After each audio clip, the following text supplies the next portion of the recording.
Bonjour tout le monde. On est ravis de vous accueillir aujourd'hui pour ce deuxième webinaire dans le cadre du projet AirLab. Et je te laisse la main, Laurence. Merci beaucoup, Floriane. Alors moi, je voudrais brièvement vous rappeler un petit peu le contexte de ce webinaire, dans quel cadre en fait on le propose.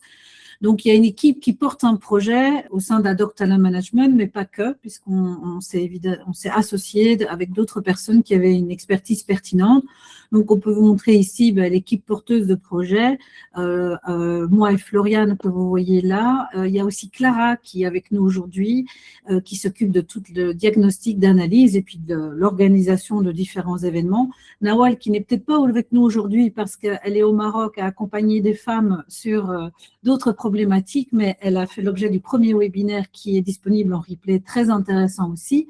Et puis aujourd'hui, on accueille surtout Jeanne. Jeanne est une de nos chercheuses chez Adoc Talent Management. Elle est aussi formatrice et elle a effectivement une expertise en diversité et inclusion. Donc, la diversité de genre en fait partie, mais je sais qu'elle a aussi une large expertise sur la diversité et l'inclusion des personnes porteuses de handicap et d'autres questions d'ailleurs qu'elle pourra peut-être que tu vas étoffer. C'était une proposition la fois passée de savoir un petit peu plus quelle était notre audience et on a trouvé ça effectivement très pertinent. Donc, on vous propose de prendre votre téléphone, par exemple, et de scanner le QR code ici que vous voyez, simplement un petit peu pour voir justement qui vient participer à ce webinaire. Donc, on vous laisse un petit moment pour répondre à cette première question.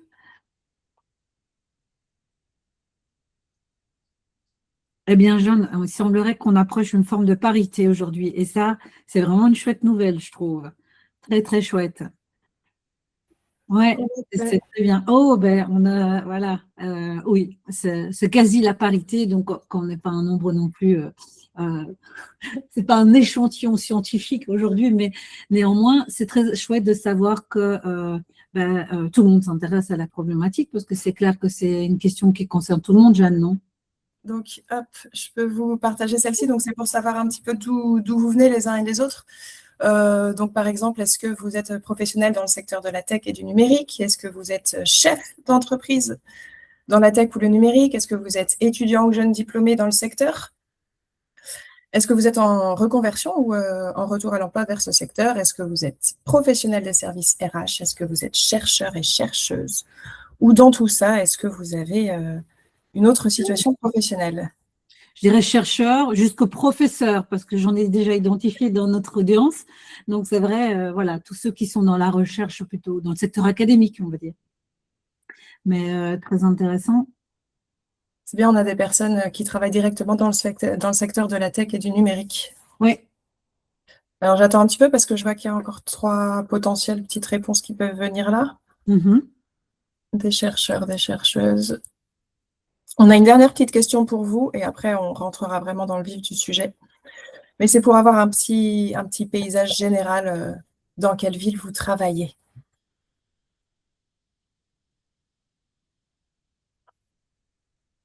Donc, Paris, Paris, Bruxelles, Bruxelles, Mons, Liège et Bruxelles. OK.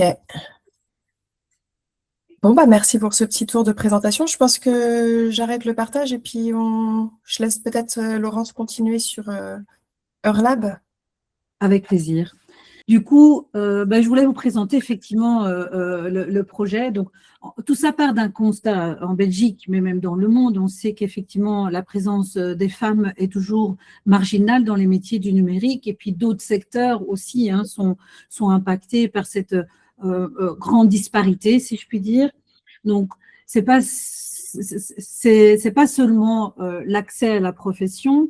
On sait bien que c'est par rapport des études, en fait, qu'il y a une différence qui se fait.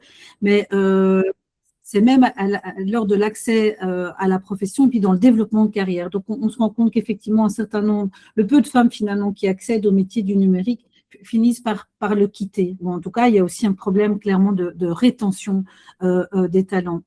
Donc, c'est sur ces constats-là, finalement, que la Belgique et les gouvernements, entre autres via le SPF Économie, qui ont vraiment souhaité qu'on qu'on puisse agir. Et entre autres, ce qui a été identifié principalement, c'est de devoir renforcer l'entrée et la progression des femmes dans le numérique, donc en agissant sur les freins et à l'insertion aux carrières. Mais d'autre part, c'était aussi pouvoir donner les moyens aux entreprises d'agir en les accompagnant à se doter de pratiques RH plus inclusives et efficaces pour répondre à ces défis actuels.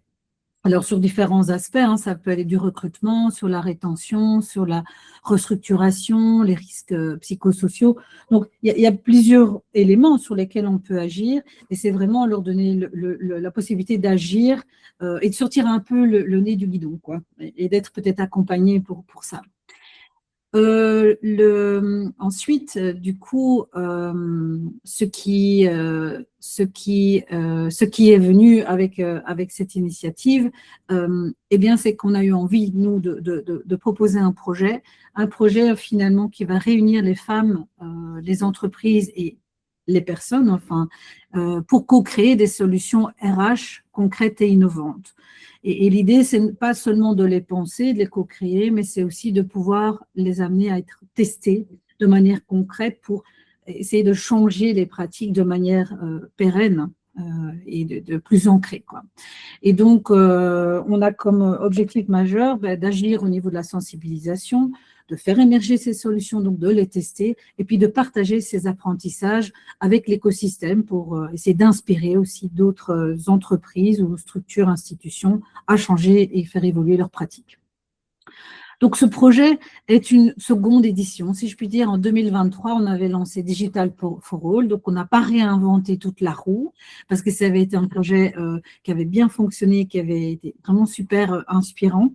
Et donc, on repart sur une méthodologie assez similaire, mais il y a quand même quelques nouveautés et quelques spécificités en 2026 avec le projet EurLab, puisqu'on se concentre vraiment sur les actions RH et pas sur des actions qui peut toucher tout type de problématiques finalement, ou tous les niveaux de la problématique. Donc, c'est un projet qui est pensé de manière collaborative. Ça ne va pas se faire tout seul. On a besoin effectivement que la population, que les gens, hommes, femmes, s'investissent, réfléchissent ensemble pour faire un monde plus inclusif.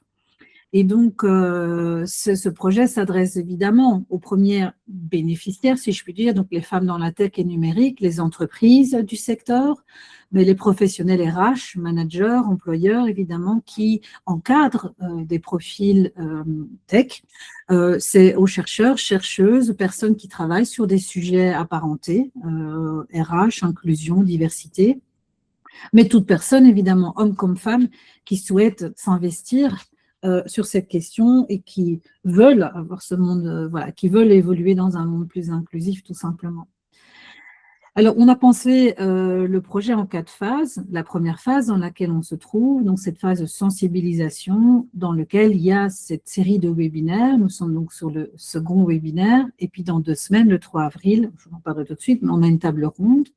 Et en parallèle, se mène un diagnostic qui est conduit d'ailleurs par ma collègue Clara qui est avec nous aujourd'hui et donc qui collecte des informations essentiellement auprès des RH, mais de femmes dans la tech pour de nouveau mieux identifier, intenter ces freins toujours existants et les leviers d'action qui peut-être existent déjà, qui se mettent en place, qui pourraient être des éléments inspirants ou un retour, en tout cas, d'expérience sur des actions existantes, mises en place, qui fonctionnent ou qui ne fonctionnent pas.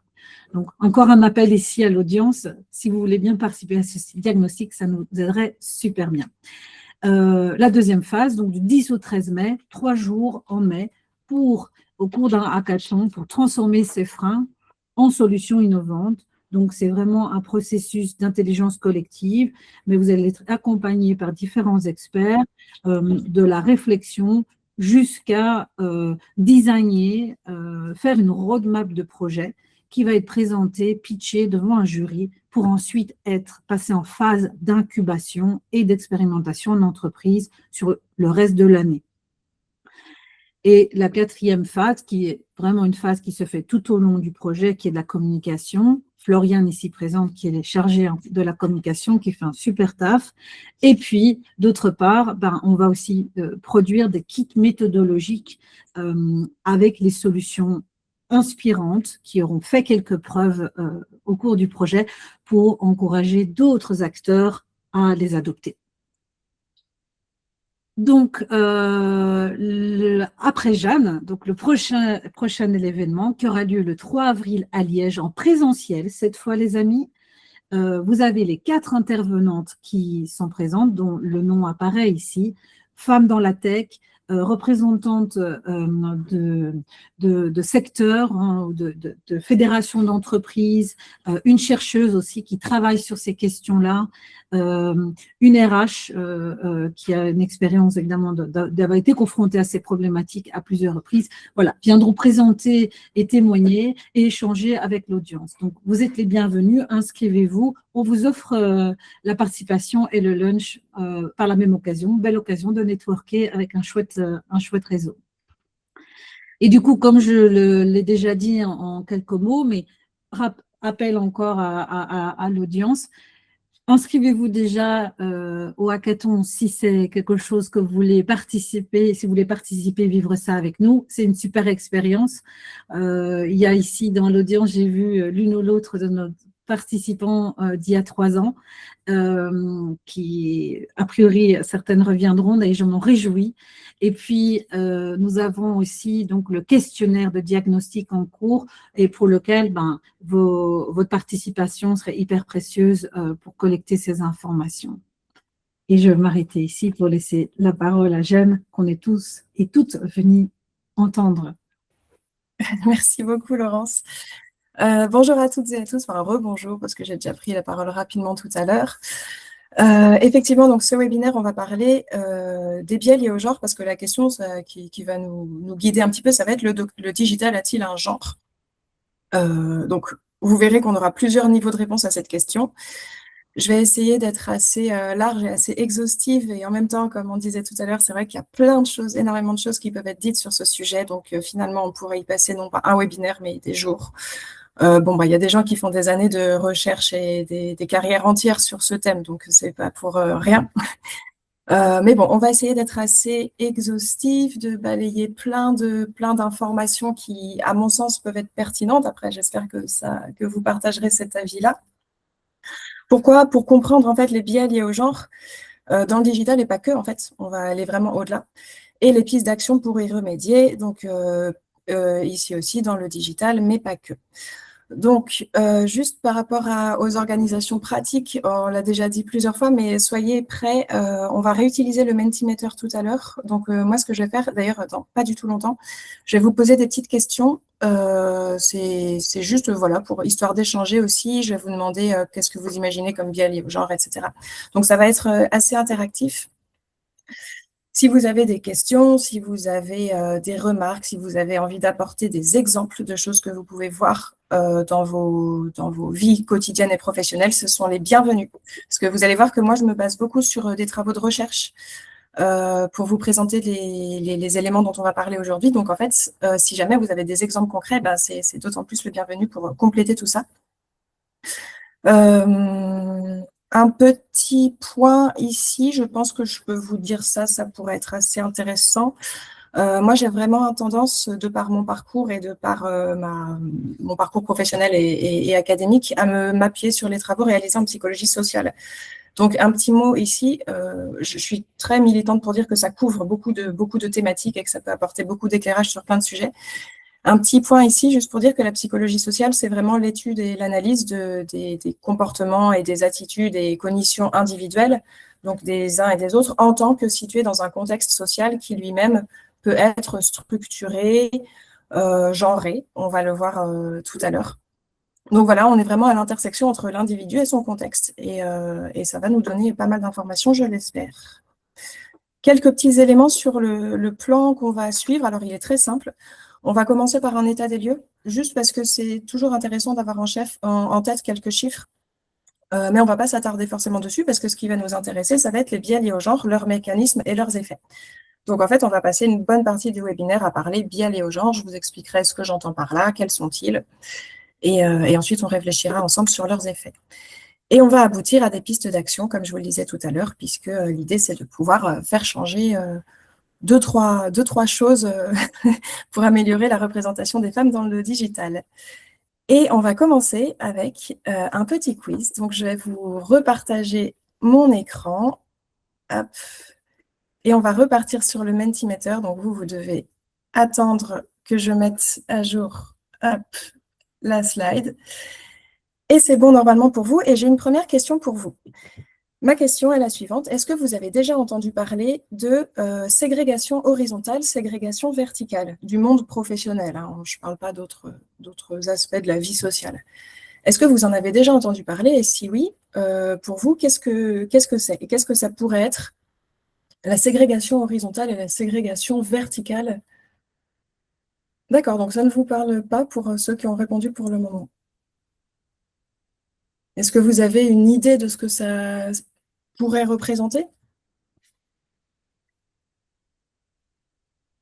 Jamais entendu parler, ok.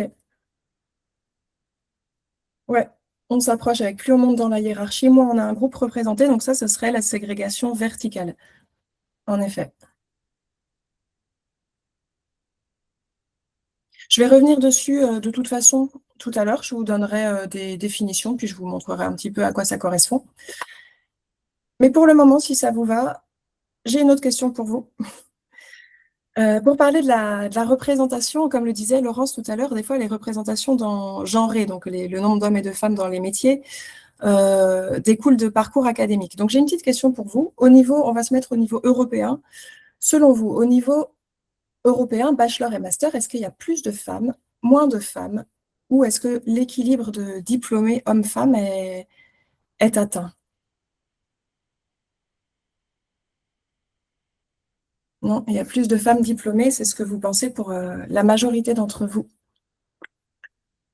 Ok, on continue, je vous dirai, bon, de toute façon, vous avez raison ici, mais je reviendrai dessus tout à l'heure. Autre question, si on atteint le niveau doctorat, donc après niveau bachelor-master, est-ce qu'il y a plus de femmes diplômées de doctorat? Est-ce que c'est équilibré? Est-ce qu'il y a plus d'hommes diplômés, selon On parle toutes disciplines confondues, Ouais. Jeanne? toutes Ouais. disciplines confondues, ouais. Parce qu'effectivement, ce que tu dis, ça va compter énormément.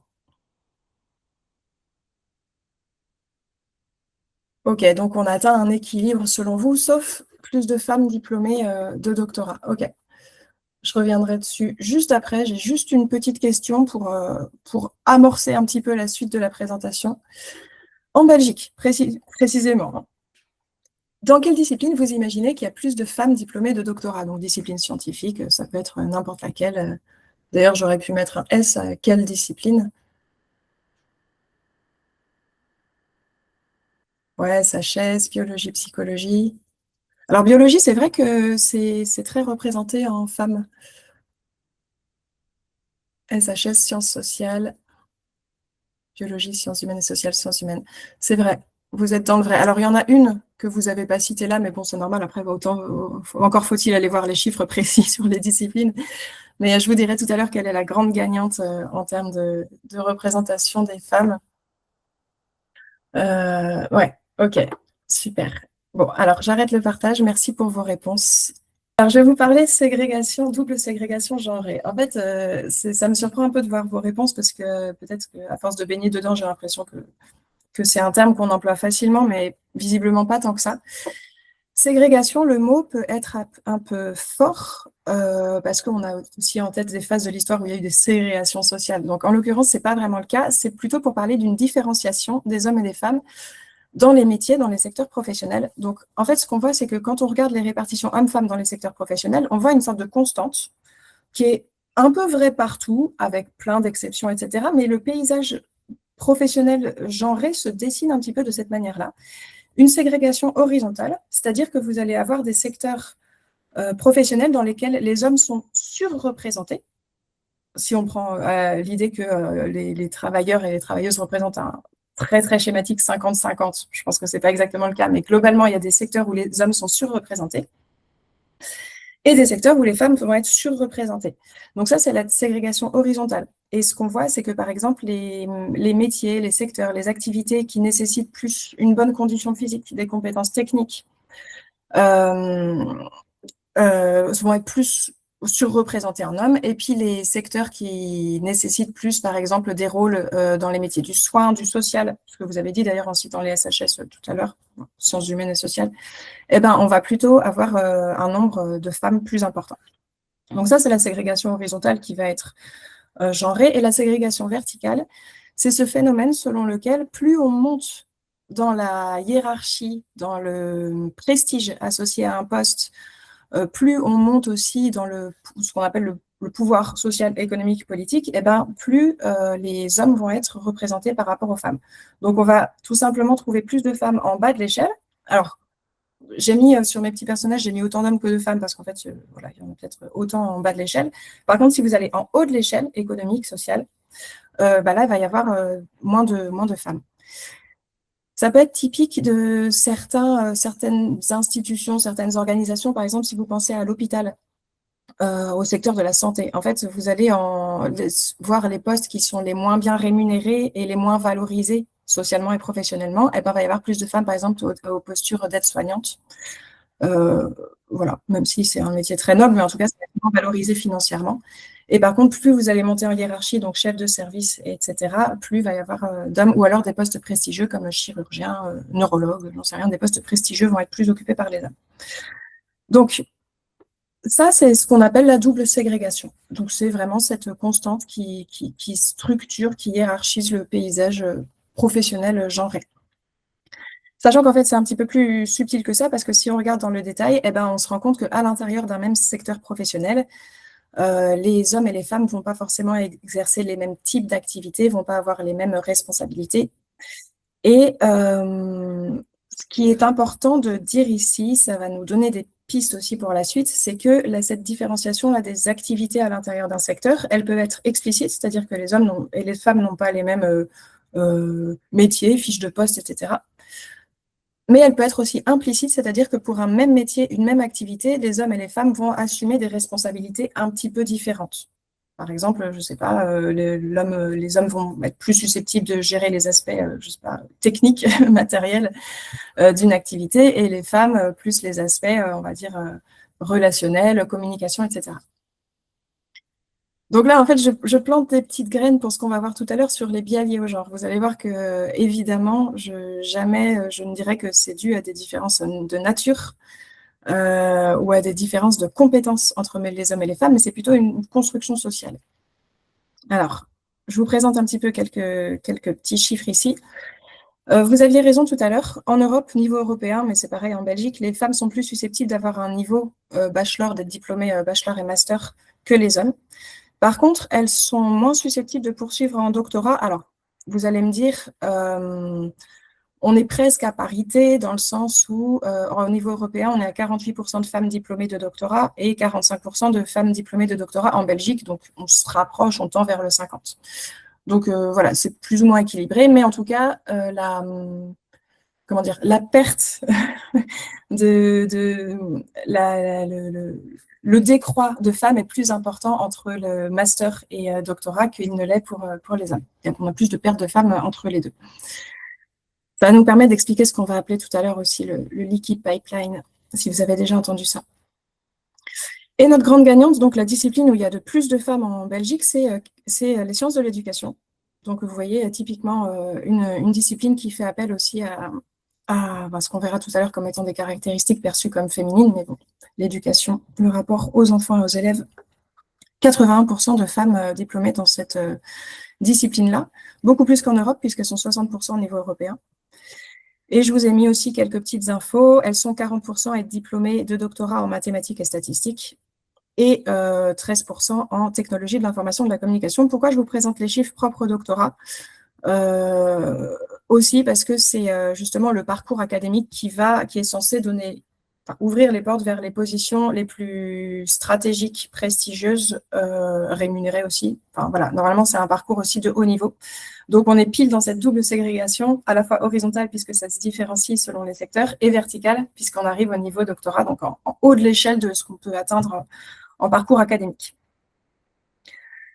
Quelques petits chiffres encore, et je crois que je n'ai plus qu'une slide de chiffres après.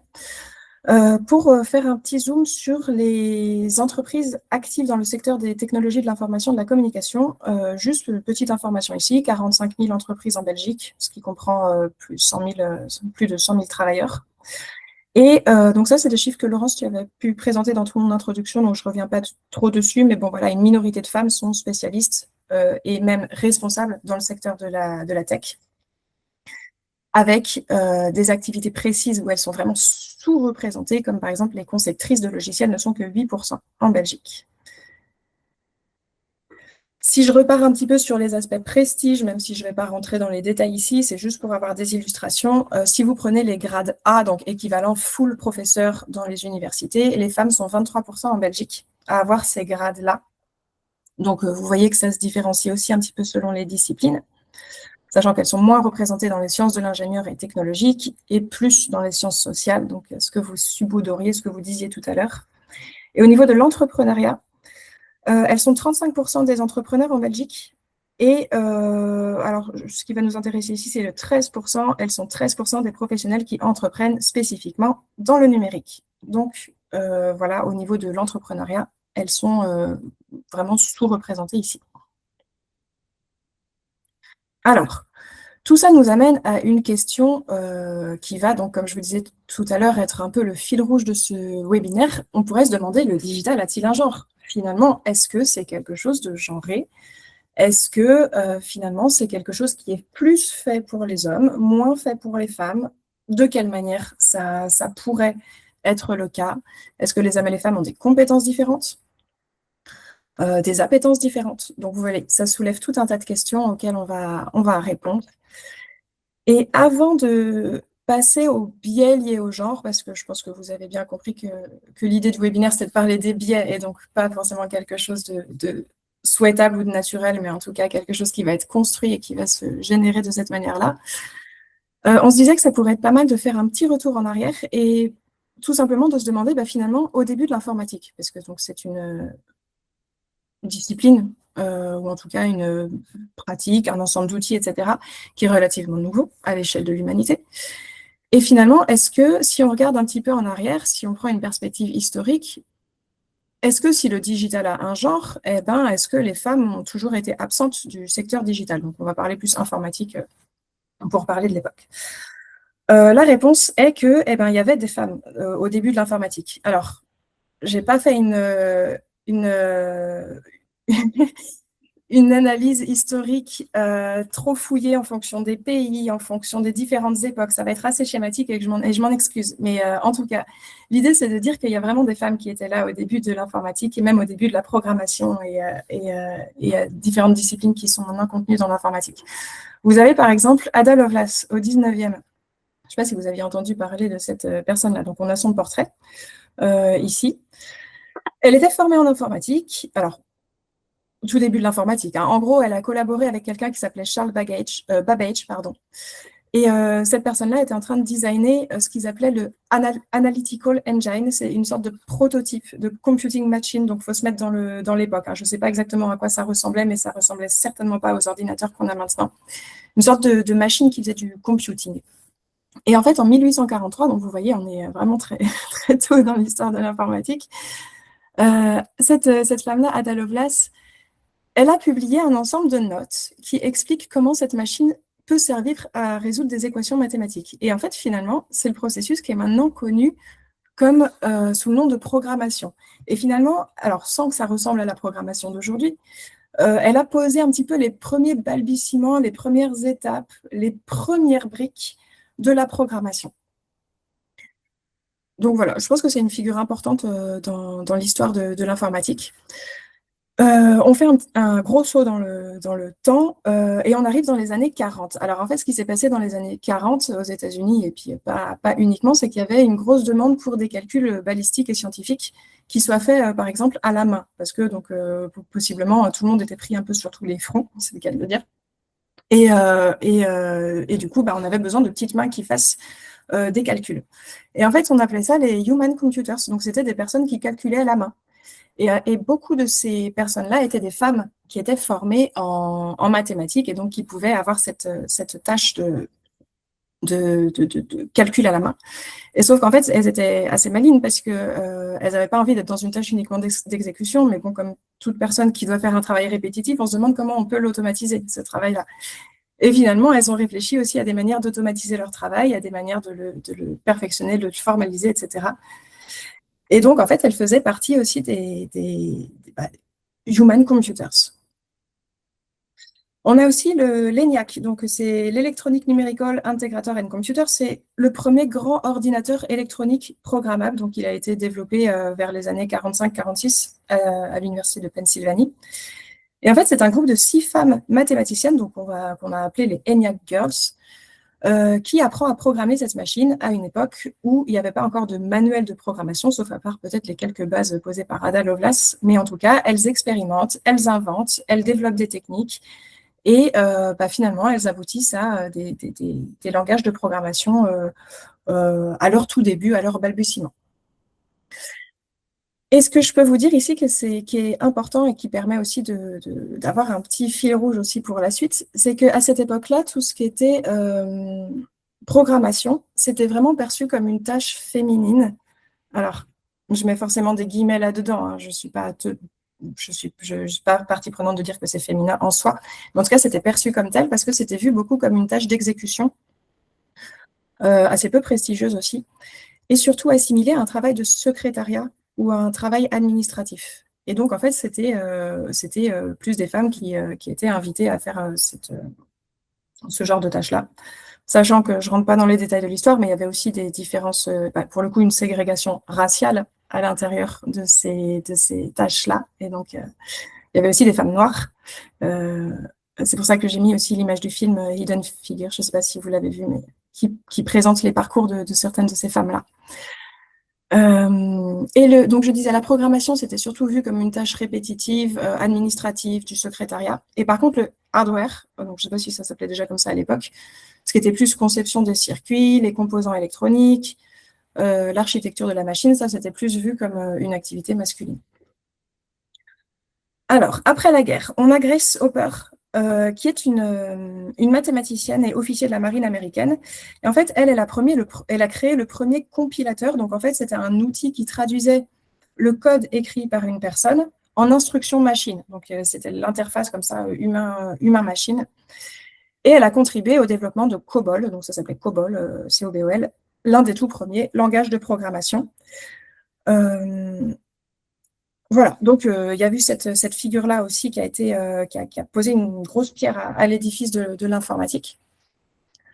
Donc pour répondre à la question où étaient les femmes au début de l'informatique, elles étaient là, alors non pas tout le temps, partout, et puis peut-être pas de manière surreprésentée par rapport aux hommes, ça j'en sais rien, mais en tout cas c'est sûr qu'elles étaient là.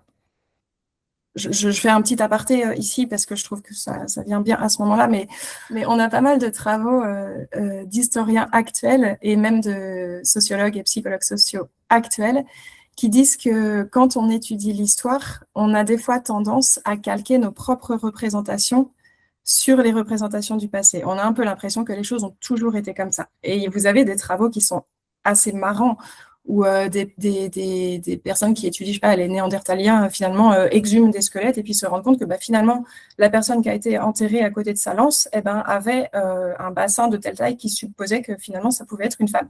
Et pendant des années, on a cru que, un peu par défaut, c'était des hommes qui étaient chasseurs, par exemple. J'ai pas en tête Eddie Lamarr, donc je sais pas si vous voulez préciser.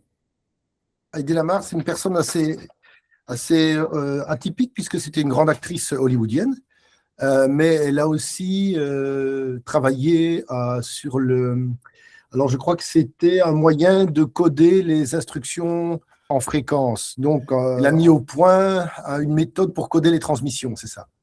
Et qui était en fait à l'origine, je crois, de certains protocoles de communication entre ordinateurs. C'est venu plus tard, ça.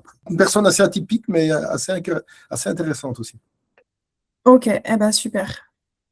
Eh ben, j'ai pas non plus en tête le livre d'Isabelle Collet, donc si vous voulez, je rajouterai, parce que vous aurez ce PowerPoint, enfin ces slides, je pense, dans les ressources, donc on pourra rajouter ce que vous dites là sur les slides, comme ça on pourra retrouver facilement les noms. En tout cas, donc les femmes n'étaient pas absentes. Donc c'est important de regarder l'histoire aussi avec en mettant autant d'intérêt et d'importance sur ces figures féminines que masculines. Par contre, on a vers les années 80 un double mouvement, en fait, qui est de désintérêt des femmes pour la sphère informatique et de regain d'intérêt ou de nouvel intérêt des hommes pour la sphère informatique. Et en fait, ce double mouvement, il fait que finalement, il y a beaucoup de femmes qui se sont désengagées et puis qui n'ont pas finalement poursuivi, et d'hommes qui se sont investis dans l'informatique. Et donc, si on se base sur les travaux de Leroy en 2024, en fait, ce chercheur-là indique que c'était à une époque où justement l'informatique s'est vraiment démocratisée à cette époque-là. On a eu aussi des premiers ordinateurs personnels dans ces années-là. Et c'était aussi au moment où se popularisaient des clichés, par exemple, qui ont été très fortement genrés. Par exemple, le prototype ou l'archétype du geek ou du hacker, qui ont été très masculinisés. Donc, il y a eu comme ça des images sociales qui sont sorties du lot et puis qui sont devenues un peu des images marquantes associées à l'informatique. Et aussi, c'est l'époque où l'informatique a gagné plus ou moins plus ou moins, non, totalement, des lettres de noblesse un petit peu universitaires, c'est-à-dire que ça s'est érigé comme discipline scientifique, comme domaine d'enseignement, et en fait, ça a pris une sorte de valeur et de prestige universitaire. Et finalement, avec cette apparition d'archétypes et puis cette prise en prestige de la discipline, eh ben, c'est là qu'on voit que les femmes se sont désengagées, que les hommes se sont plus engagés.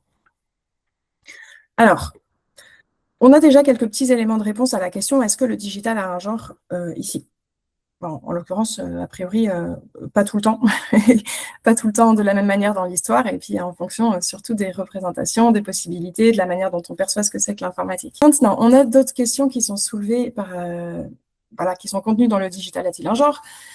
Question, y a-t-il des différences de capacité cognitive, voire d'intelligence entre hommes et femmes? Est-ce que finalement, en fait, l'informatique, ça serait quelque chose qui demanderait beaucoup de capacité et que les femmes n'arriveraient pas à suivre? Ou alors, est-ce que justement, elles auraient des capacités cognitives pour d'autres types d'activités et les hommes des capacités cognitives pour d'autres activités, incluant l'informatique? Autre question, est-ce qu'il y a des différences d'appétence entre hommes et femmes? Est-ce que finalement, on aime plus ou moins cette sphère-là et on a plus ou moins envie d'y aller? Et est-ce qu'il y a des différences de confiance en soi? Est-ce qu'on se dit que c'est OK pour nous d'y aller ou est-ce qu'on se dit que c'est pas vraiment OK pour nous d'y aller? Alors, pour répondre à la question, est-ce qu'il y a des différences de capacité cognitive, voire d'intelligence entre hommes et femmes? Il y a une hypothèse qu'on appelle sous le nom de l'hypothèse du dimorphisme sexuel. C'est l'idée qu'il y a des différences biologiques entre hommes et femmes qui proviennent de l'évolution, qui donnent lieu à des différences de comportement, d'aptitude, de préférence, de goût, de choix, de fonctionnement, etc. Alors, cette hypothèse-là, elle est vraiment... je garde vraiment le nom de hypothèse ici, parce qu'en fait, cette hypothèse, c'est vraiment une vision très théorique qui, en fait, ne trouve pas de validation dans la littérature scientifique. Donc, c'est pas une hypothèse validée, en quelque sorte. Il y a bien des différences biologiques entre hommes et femmes, c'est-à-dire que ne serait-ce que parce qu'il y a un utérus d'un côté et pas de l'autre, donc c'est des différences biologiques, quelques différences hormonales, notamment les hormones sexuées. Mais en fait, ces différences-là, elles ne suffisent pas et elles ne contribuent pas à expliquer les éventuelles différences de goût et de comportement. Voilà, c'est pas un facteur explicatif. En fait, il y a énormément d'autres facteurs explicatifs. Si jamais on voulait trouver des différences, en fait, les facteurs explicatifs seraient vraiment pas les facteurs biologiques. Cette hypothèse du dimorphisme sexuel, elle n'est pas validée. Maintenant, on a l'hypothèse de la sexually polymorphic cognition. Donc, en fait, l'idée, c'est qu'il y a des différences cognitives, alors capacité peut-être pas, mais cognitives, entre hommes et femmes qui résulteraient de l'interaction là entre des facteurs biologiques et des facteurs sociaux. Que disent les études ici? Les études sont assez claires, ou plutôt pas du tout claires, mais globalement, on ne trouve pas, par exemple, de différence entre hommes et femmes sur le niveau d'intelligence générale. Vous prenez le QI, Il n'y a pas de différence homme-femme, par exemple, sur des grandes populations. Il y a plein de différences entre individus. Hein. On n'est pas homogène par rapport à ça. Ça suit une courbe de Gauss, donc avec beaucoup de concentration de personnes au niveau moyen, et puis un peu moins de personnes dans les extrêmes. Mais en tout cas, ce n'est pas différencié selon le genre. Par contre, on a quelques petites études, quelques études qui montrent que des fois, il y a des différences dans les performances cognitives des hommes et des femmes. Les hommes auraient tendance à surperformer dans ce qui nécessite une manipulation spatiale des objets, et les femmes ont tendance à surperformer par rapport aux hommes dans les tâches qui, je ne sais pas si vous voyez ce que c'est, les tâches de Stroop. Vous avez par exemple des mots de couleur. Vous avez sur des papiers écrit rouge, bleu, vert, blanc, jaune, sauf que c'est écrit dans d'autres couleurs. Le jaune est écrit en bleu, le vert est écrit en rouge, le bleu est écrit en gris, etc. Et les personnes doivent lire non pas le mot, mais la couleur du mot. Donc, ça veut dire qu'il y a des capacités d'inhibition, c'est ça qui est mesuré, à mettre en œuvre, parce que ça veut dire qu'il faut se retenir de lire le mot, parce qu'il faut aller le plus vite possible, évidemment, et lire la couleur. Bon, je ne sais pas si mon explication était très claire, mais tout ça pour dire que les femmes surperforment par rapport aux hommes sur ces tâches-là. Est-ce que ces différences-là viennent expliquer des différences de parcours dans l'informatique? Non. Elles ne sont pas assez puissantes. Ce sont des petites différences sur certains points très précis de capacité cognitive qui ne contribuent pas, en fait, à expliquer des différences de parcours ou même des différences de compétences. Si vous prenez un secteur aussi vaste et aussi large que l'informatique, mais n'importe lequel, c'est sous-tendu par un ensemble de compétences qui elles-mêmes sont sous-tendues par un ensemble de capacités cognitives, comme par exemple la manipulation spatiale ou les tâches de Stroop dont je vous parle. Donc finalement, ces petites différences hommes-femmes qu'on retrouve, elles ne contribuent pas, elles n'arrivent pas à expliquer des différences, par exemple, dans les parcours professionnels. Donc finalement, la réponse ici est non. Si je veux faire une réponse simple, y a-t-il des différences de capacité cognitive, voire d'intelligence entre hommes et femmes? Intelligence, non. Capacité cognitive, de manière minime si on regarde une facette de la boule à facettes, mais en fait, ça n'est pas assez puissant pour expliquer les différences de représentation. Autre chose, en fait, il y a beaucoup d'overlap entre individus, c'est-à-dire que si vous piochez un homme et une femme au hasard, vous avez autant de probabilités pour qu'il y ait des différences entre ces deux personnes que si vous piochez deux femmes au hasard ou deux hommes au hasard. Ce n'est pas le genre, en fait, qui va expliquer les différences entre personnes, mais tout un ensemble d'autres facteurs, l'exposition à la tâche, etc., qui va expliquer ça. Donc, autre question, y a-t-il des différences d'appétence entre hommes et femmes? Alors, peut-être que les femmes sont moins intéressées pour aller dans le secteur du numérique, ça, j'en sais rien. D'ailleurs, peut-être que c'est un petit peu le cas parce que justement, on a vu tout à l'heure qu'il y avait eu un désengagement à partir du moment où la discipline mettait en avant des archétypes masculins.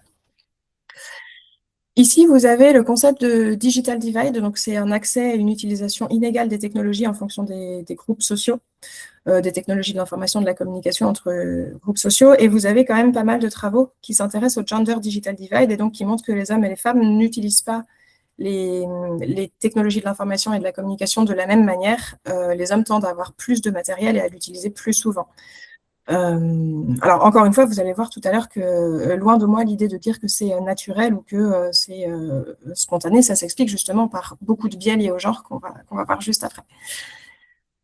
Et d'ailleurs, les facteurs que utilisent les auteurs pour expliquer ces différences, c'est des facteurs socio-structurels et socioculturels, des facteurs éducatifs et des facteurs économiques aussi, puisqu'il faut s'acheter ce matériel-là et puis que...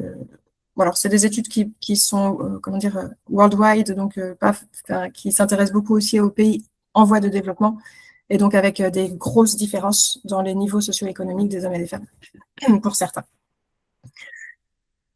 La socialisation genrée va quand même commencer ici à nous expliquer beaucoup plus de choses, c'est-à-dire que dès l'enfance, donc là, je vous renvoie aux travaux, peut-être vous en avez en tête, mais des sociologues comme Durubella, par exemple, qui a fait qui a fait toute sa carrière sur la socialisation genrée des petits garçons et des petites filles, que dès l'enfance, les filles et garçons sont exposés assez rapidement à des attentes, à des modèles, à des expériences différentes. Donc, ne serait-ce que les jeux qu'on leur propose, ce qu'on leur permet ou pas comme comportement, ce qu'on leur donne à voir comme modèle, les modèles auxquels on leur demande de se référer, vont être différenciés.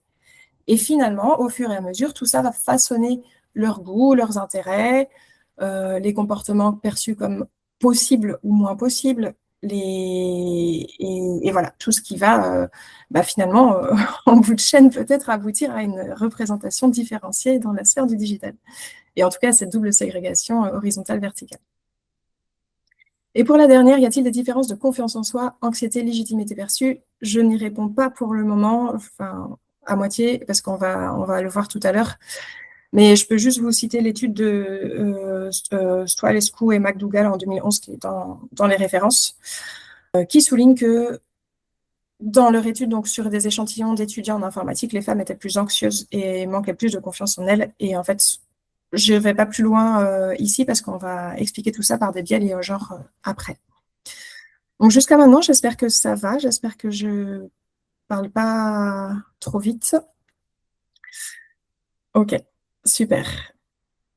Merci pour vos retours. Eh bien, je continue alors. Les biais liés au genre.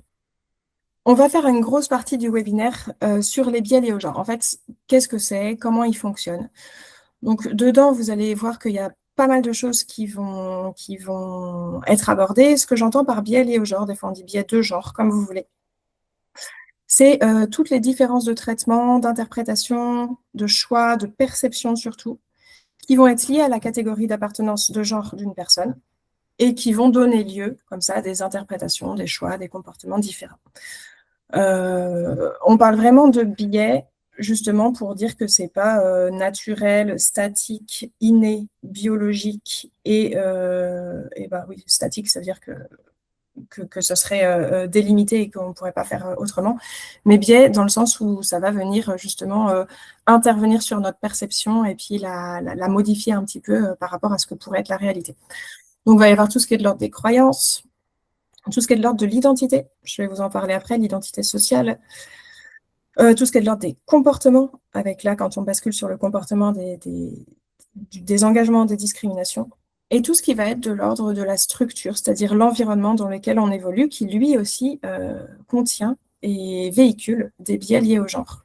En fait, on est dans un système social qui est lui-même structuré sur la base de biais liés au genre et qui véhicule ces biais liés au genre. Donc nous, en tant qu'individus, on est et on évolue dans ce système social-là. Et donc, on est influencé jusqu'à une certaine limite par ce système de genre-là. Alors, je vais vous parler un petit peu des stéréotypes et de l'identité sociale. Mais avant ça, j'ai plutôt une petite question pour vous, donc soit à l'oral, soit dans le chat, comme vous voulez. Je n'ai pas de Mentimeter pour le moment, j'en aurai un juste après. C'est selon vous, donc le stéréotype, ça va être l'image, les traits qu'on va associer à une catégorie de personnes. Comment on va décrire une personne moyenne d'un groupe? C'est quoi la femme moyenne? C'est quoi l'homme moyen? C'est quoi le stéréotype de genre féminin et masculin? Alors là, je ne vous demande pas ce que vous pensez, vous, intimement, de ce que sont que les hommes et les femmes, hein, mais si vous imaginez ce que c'est le stéréotype, qu'est-ce que ça pourrait être? Bon, il y a des petits indices. Je disais, pendant que les uns et les autres écrivent, il y avait un commentaire d'une des participantes qui disait que ce qui est intéressant, c'est que dans certains pays, genre Malaisie, il y a un très gros pourcentage de femmes dans l'IT, semble-t-il. Je n'ai plus les chiffres en tête. Ouais, j'avais entendu parler de l'Inde aussi. Ouais. Oui, ces chiffres sont dans la présentation du premier webinaire de Nawal. Oui, c'est ça. Donc, j'ai plus les chiffres non plus en tête, mais je pense qu'on approchait des 40%. Et bon, on n'était peut-être pas encore à une parité, mais on s'en approche largement. Et du coup, effectivement, il y avait aussi des différences culturelles finalement par rapport à tout ça. Donc, cette construction sociale est influencée, si je ne dis pas de bêtises, Yann, du coup, par la culture et par la construction culturelle. Oui, c'est ça. Ce qui nous prouve aussi que ce n'est pas naturel ou des différences de compétences, mais c'est un contexte qui va permettre ou non de s'engager dans ces métiers-là ou pas. Donc, vous dites, pardon, comme stéréotype, oui, une intervention. Oui, ce que je voulais dire, c'est que malheureusement, le fait qu'il y ait plus de femmes que d'hommes dans ces pays-là, ce n'est pas forcément une bonne nouvelle. C'est parce que, d'après ce que j'ai compris, c'est que ces métiers-là sont socialement défavorisés. Enfin, ce n'est pas bien considéré. Et donc, comme ce n'est pas bien considéré, c'est bon pour les femmes. Donc, ce n'est pas forcément une bonne nouvelle, cet équilibrage. Ok. Pas forcément une bonne nouvelle en soi, mais c'est vrai que ça nous montre que la manière dont on va considérer les choses va donner des structurations, des représentations hommes-femmes différentes. pour le meilleur ou pour le pire, on va dire ça comme ça. Donc, dans les stéréotypes, la femme plutôt soigne, éduque, le care, douce et maternelle, émotionnelle, plus fragile, qui s'occupe de sa famille, tout en jonglant entre le boulot et le reste. L'homme, il est plus centré sur soi, autoritaire, sûr de soi. La femme, elle prend soin. L'homme, il est plus rationnel, décisif, fort et protecteur, serviable, sensible pour la femme. Et l'homme, il provider, fournisseur de ressources et assertif. Et il doit être fort et moins sensible. OK.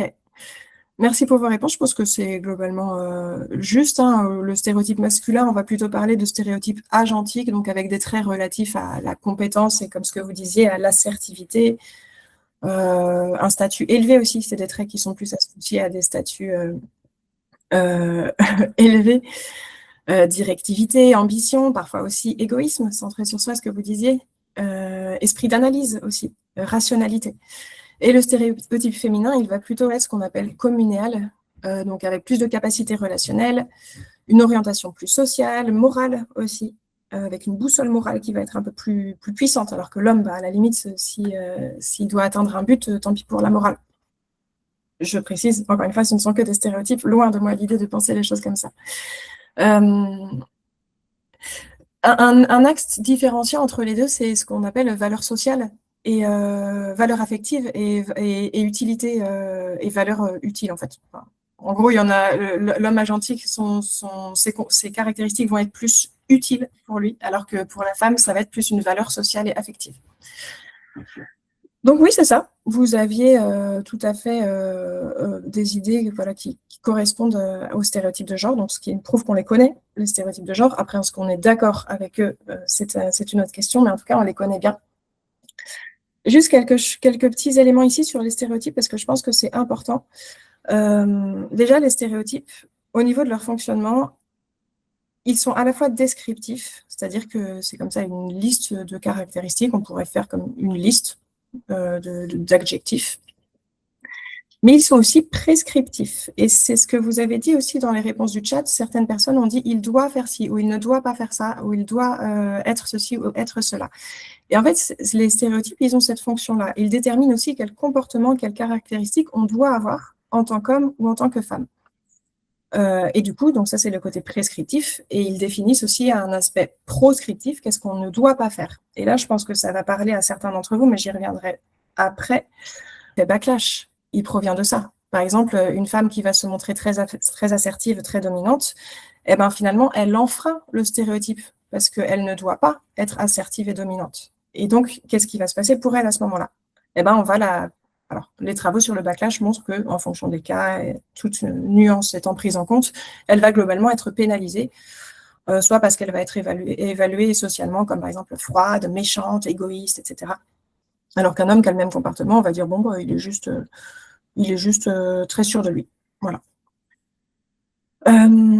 Quelques éléments intéressants aussi, enfin moi en tout cas je trouve ça intéressant, c'est que le contenu des stéréotypes, il peut être positif. Alors positif, pas dans le sens où il peut donner du bien ou du bon, mais dans le sens où les qualités en fait sont socialement valorisées. A priori, c'est plutôt valorisé d'être, par exemple, empathique ou altruiste et d'avoir une boussole morale. C'est vraiment quelque chose qui va être valorisé. Après, est-ce que ça va servir à la personne d'être perçue comme ça pour avoir sa promotion? Pas forcément. Mais en tout cas, ça peut être positif. C'est l'effet, ce qu'on appelle « women are wonderful ». C'est ce paradoxe sur le fait que le stéréotype féminin, il est plus positif que le stéréotype masculin. En fait, il est mieux vu, on va dire. Bah oui, en fait, elles sont vraiment mieux, les femmes. Mais par contre, c'est un paradoxe parce que finalement, elles ont beau être mieux, elles ne sont toujours pas chefs de tous les pays du monde. Donc voilà, il est positif. Après, est-ce qu'il est utile? Pas forcément. Quelques petits éléments encore sur le stéréotype. Je pense que vous le voyez là, puisque vous avez répondu de cette manière-là. Il préexiste. Ça fait partie du donné social. Ce n'est pas quelque chose qu'on construit soi-même individuellement. C'est quelque chose qu'on récupère comme ça dans le paysage social et puis qu'on intériorise avec plus ou moins de degrés d'accord, mais en tout cas, ce n'est pas quelque chose qu'on construit individuellement. C'est un partage social, en fait. Autre caractéristique des stéréotypes, ils sont automatiques. C'est-à-dire que, ils s'imposent en quelque sorte à nous.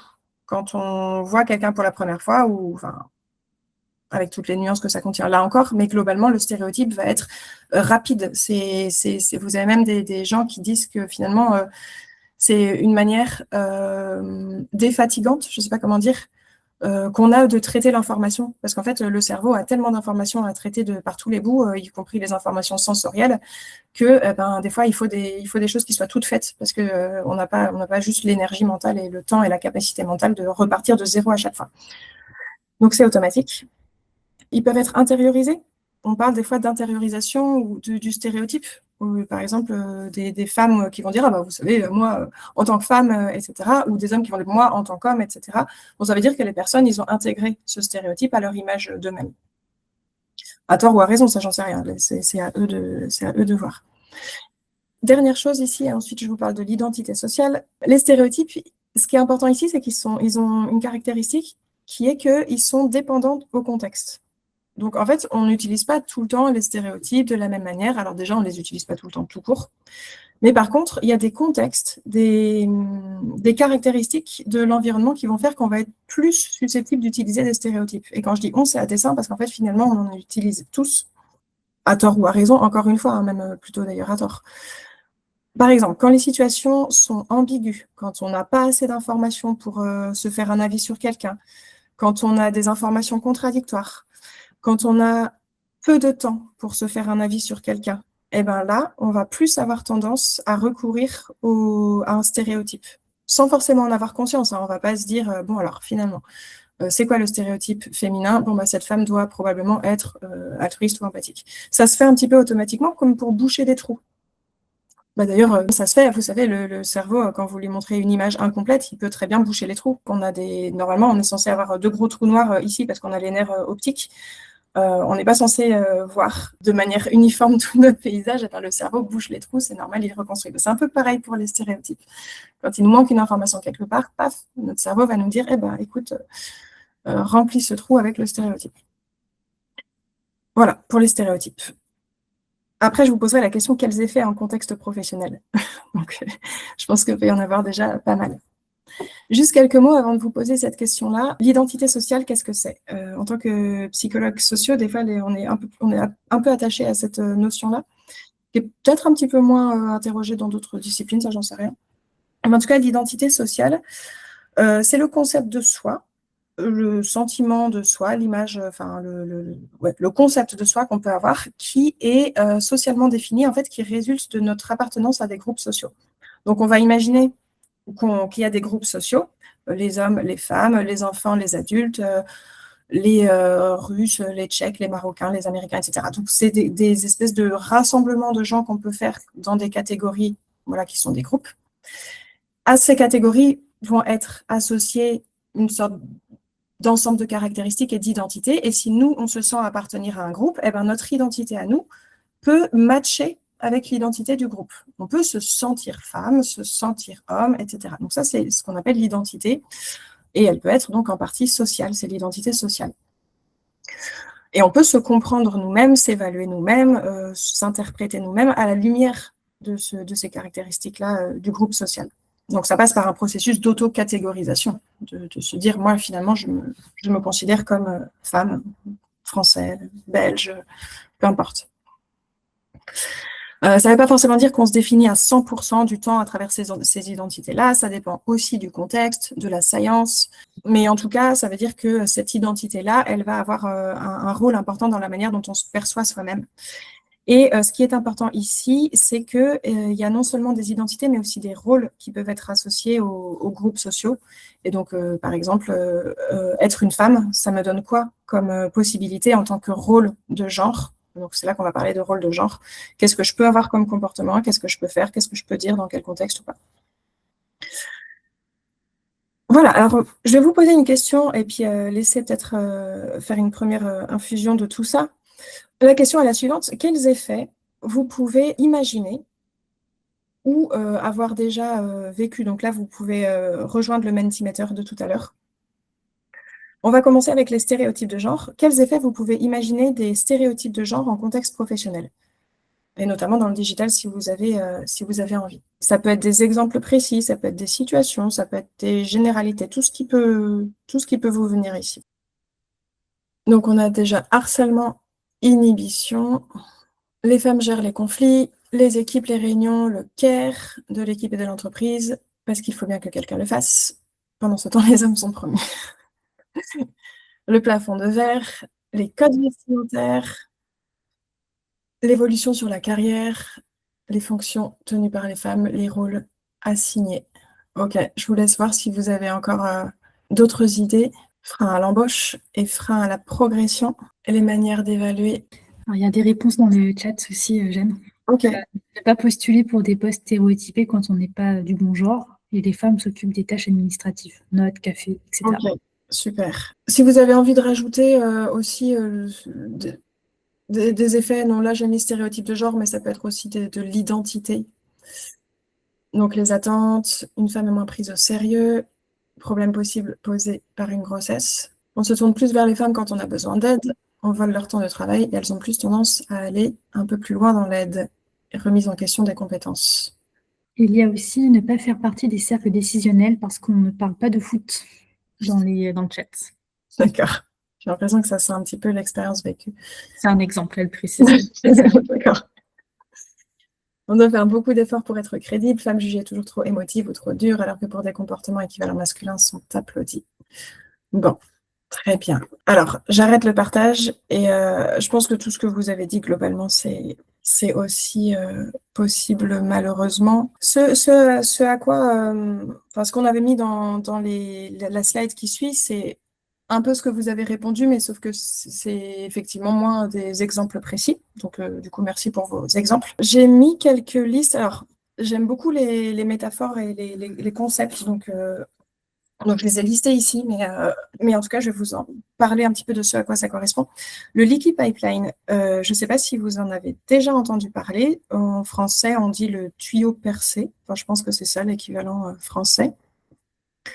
Le leaky pipeline, c'est quoi? C'est vous prenez par exemple un parcours académique ou un parcours professionnel type, par exemple commencer, je ne sais pas, après le bac, les études sup, et puis finir un niveau master et doctorat par exemple, ou une carrière. Bon, c'est surtout pour les parcours académiques. C'est l'idée que c'est comme si ce parcours-là était un tuyau et qu'il n'y a pas les mêmes personnes au début du tuyau, à l'entrée du tuyau, là où on fait rentrer par exemple le liquide, et puis à la fin, là où les personnes sortent. On se dit, finalement, il s'est passé quelque chose entre les deux. Le tuyau doit être percé parce que finalement, c'est plus les mêmes personnes. Donc, c'est plus les mêmes personnes. Entendez, il n'y a plus autant d'hommes que de femmes ou autant de classes. Par exemple, des personnes issues de classes socio-économiques inférieures versus supérieures. Et donc, il y a comme ça des trous à des endroits qui font qu'on va avoir de la perte de certaines catégories sociales. Donc ça, les stéréotypes de genre et l'identité de genre peuvent intervenir ici parce que du coup, s'il y a une perception, comme ce que vous disiez, une évaluation, une perception de la compétence, une perception d'être en phase avec un parcours ou pas, de se sentir capable d'accéder, par exemple, à des niveaux beaucoup plus prestigieux, peut-être que c'est ça aussi qui va déterminer des choix différents des individus. Et ce n'est pas uniquement des choix différents des individus, c'est aussi des possibilités, des opportunités données aux uns et aux autres. Mais bon, en tout cas, une des conséquences, ça peut être ça, ce leaky pipeline, il est vraiment expliqué par des biais liés au genre ici. Alors, pas uniquement par stéréotype et identité, aussi par discrimination, etc. J'y reviendrai juste après. Alors, le plafond de verre, donc c'est vrai qu'il y a le plafond de verre, le labyrinthe de verre et la falaise de verre. Donc, le plafond de verre, c'est la métaphore qui matérialise, en fait, qui évoque les barrières systémiques invisibles qui bloquent en fait l'accès des femmes à certains niveaux hiérarchiques supérieurs, par exemple dans les organisations, dans les positions de leadership, etc. C'est comme si finalement elles montaient une échelle et qu'au bout d'un moment il y avait un plafond littéralement de verre, on se cogne la tête et puis on n'arrive pas à passer dessus. Le sticky floor, c'est l'inverse, c'est l'idée que le plancher est collant et qu'on reste collé au plancher, comme si on avait mis de la glu sous nos chaussures. Et le glace labyrinthe, c'est l'idée que finalement, ce n'est pas tant un plafond, mais c'est aussi un labyrinthe, c'est-à-dire qu'il y a des portes qu'on ne peut pas prendre ou des fois, on se prend une porte en verre qu'on n'avait pas vu venir. Et finalement, tout est rendu un petit peu plus compliqué, par exemple, dans la montée en grade ou l'évolution de carrière. Donc, c'est surtout pour parler des évolutions de carrière et de la montée en grade. Et la falaise de verre, Le glass cliff, c'est ce phénomène selon lequel les femmes vont être plus tendance à être nommées à des postes de leader et de responsables dans les organisations en crise, donc qui sont plus susceptibles de se péter la figure. Voilà, il y a une tendance à... Alors ça s'explique par plusieurs choses.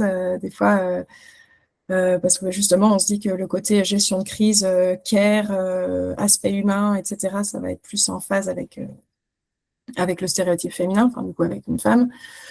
Il y a l'idée que des fois c'est pour annoncer un changement aussi. Quand il y a une organisation en crise, on va faire un vrai changement, on va prendre, je sais pas, une ministre femme ou une chef d'entreprise, enfin une responsable d'équipe femme. Et c'est aussi des fois parce qu'il y a moins d'hommes qui veulent y aller et que du coup les femmes, ça leur ouvre plus de portes de manière purement structurelle. C'est toujours des postes à prendre en fait.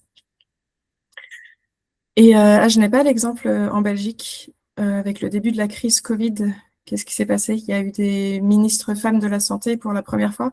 En fait, la personne qui a pris le lead pour pouvoir gérer la crise Covid est une femme. Ce n'était pas une ministre de la Santé, mais en première ministre, en fait, elle a été première ministre, on va dire, un peu intérimaire pendant la période du Covid. Ok. C'est un exemple. Ouais. Ok. Très bien. La SCCT, c'est la Social Cognitive Career Theory, si je ne me trompe pas. C'est un modèle qui nous permet d'étudier comment sont faits les choix de carrière. Donc là, par exemple, on peut vraiment s'intéresser au digital. Comment sont faits les choix de carrière? Comment les personnes choisissent de s'insérer dans une carrière professionnelle ou une autre? Il y a plusieurs facteurs qui vont déterminer les choix comportementaux, mais il y en a un, ça va être les outcomes et career expectations, donc les attentes de résultats. En gros, on va moins mettre d'énergie dans un comportement si on a l'impression que ça ne va pas nous donner les résultats escomptés. C'est une sorte de retour sur investissement attendu. Par exemple, si j'ai l'impression que je vais galérer pendant 20 ans et que finalement, je ne vais même pas réussir à aboutir à la position que j'ai envie dans cette entreprise, est-ce que je vais vraiment y aller ou est-ce que je ne vais pas regarder ailleurs pour voir s'il n'y a pas des voies qui me seraient plus favorables. Donc ça peut expliquer aussi des différences de représentation homme-femme au bout du tuyau, vous voyez, au bout du liquid pipeline. Et donc, ça peut être aussi expliqué par des stéréotypes de genre, parce que si on sait qu'on va être confronté à des stéréotypes de genre, comme vous disiez, qu'on va être plus assigné à certaines tâches, que montrer des compétences, potentiellement, ça pourrait être mal vu à un moment ou à l'autre. Pourquoi se fatiguer aussi dans tout ça? Enfin, en fait, oui, peut-être qu'il faut se fatiguer, mais en tout cas, des fois, ça peut être dissuasif, en fait. L'évaluation professionnelle, vous l'aviez dit, dans le Menti, donc les manières d'évaluer, effectivement, on peut. Donc, le shifting standard, c'est tout simplement le fait de prendre un standard de comparaison qui va être glissant. Par exemple, une femme peut être bien évaluée dans un entretien ou dans un recrutement professionnel parce qu'elle est comparée à une femme moyenne. Donc, on va se dire, ah, vraiment, celle-ci, elle a des qualités supérieures par rapport aux autres femmes. Souvent, on ne se le dit pas explicitement, mais c'est un petit peu sous-jacent. Mais par contre, au moment d'être recruté à l'emploi, on va comparer cette femme-là à, je sais pas, l'informaticien type. Et là, paf, ça va plus matcher parce qu'on a l'impression que les caractéristiques ne sont pas les bonnes. Et donc, peut-être qu'il peut y avoir des biais dans l'évaluation comme ça. L'effet backlash, je vous en parlais tout à l'heure, le fait d'être pénalisé si on enfreint le stéréotype, si on a des comportements qui ne correspondent pas. Ça vaut aussi pour les hommes. Là, on a centré vraiment le webinaire sur les femmes parce que c'est elles qui sont sous-représentées dans la tech. Mais c'est pareil, un homme qui va fondre en larmes, être vulnérable, montrer ses émotions, ça peut y avoir un petit effet backlash. Il y a plein de résultats un peu contradictoires là-dedans. Est-ce qu'il va être vraiment pénalisé de la même manière? Pas exactement, etc. Mais c'est aussi une violation des attentes.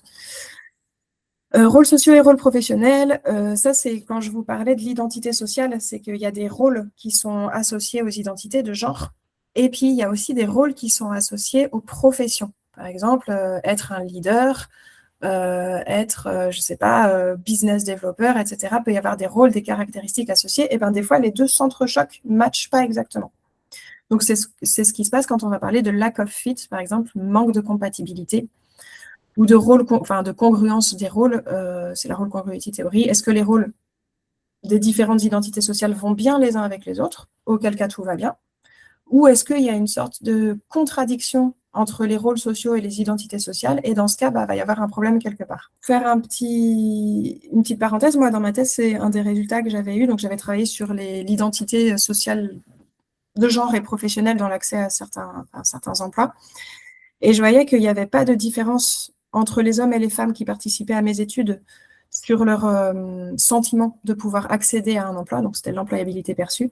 Par contre, il y avait des différences hommes-femmes à partir du moment où on mettait dans l'équation la contradiction identitaire. C'est-à-dire que plus les femmes se disaient qu'il y avait une contradiction entre leur rôle de genre et leur futur rôle professionnel, moins elles se sentaient employables. Par contre, quand les femmes se disaient non, il n'y a aucune contradiction, c'est bien, je peux faire ce métier-là, et bien là, elles se sentaient aussi employables que les hommes. Donc en fait, l'identité, c'était ça le cœur du problème. Et pas le fait d'être un homme ou une femme, mais le fait d'avoir le sentiment que l'identité match, l'identité personnelle match avec l'identité professionnelle. Je ne vous ai pas parlé du think manager, think male, mais c'est l'idée que le stéréotype du manager est automatiquement associé au stéréotype masculin. Les deux matchent bien, justement. Alors, il est en train de changer, hein, le stéréotype du manager. Et aussi grâce à ce qu'on voyait sur le webinaire de la semaine dernière, aussi le leadership au féminin et non pas le leadership féminin. Il est en train de changer. Alors, je voulais quand même vous parler de sexisme et discrimination pour qu'on ait voilà, les infos en tête, parce que malheureusement, c'est des choses qui peuvent advenir et qui peuvent être... qui peuvent arriver. Le sexisme hostile et le sexisme bienveillant, je voulais juste savoir si certains d'entre vous avaient déjà entendu cette distinction-là. Ouais. Ouais, ça vous parle. Ok. Le sexisme, on peut le voir à différents niveaux sur ce que c'est que le sexisme. On peut considérer que le sexisme, c'est un système dans lequel, par exemple, les individus sont systématiquement hiérarchisés sur la base de leur appartenance à un groupe de genre, donc avec une répartition inégale du pouvoir, etc., et puis une structuration de la vie sociale qui va être en faveur ou pas de l'un ou l'autre groupe. Mais là, on est plus dans le sexisme comme attitude, donc attitude individuelle. Quand on a des questionnaires hein, de niveau de sexisme hostile, niveau de sexisme bienveillant, on le fait passer à des gens et on voit qu'ils ont des scores différents sur ces aspects-là. Sexisme hostile et bienveillant, souvent, justement, les gens ont les mêmes scores sur les deux, mais par contre, les individus varient en fonction de leur niveau de sexisme total, on va dire.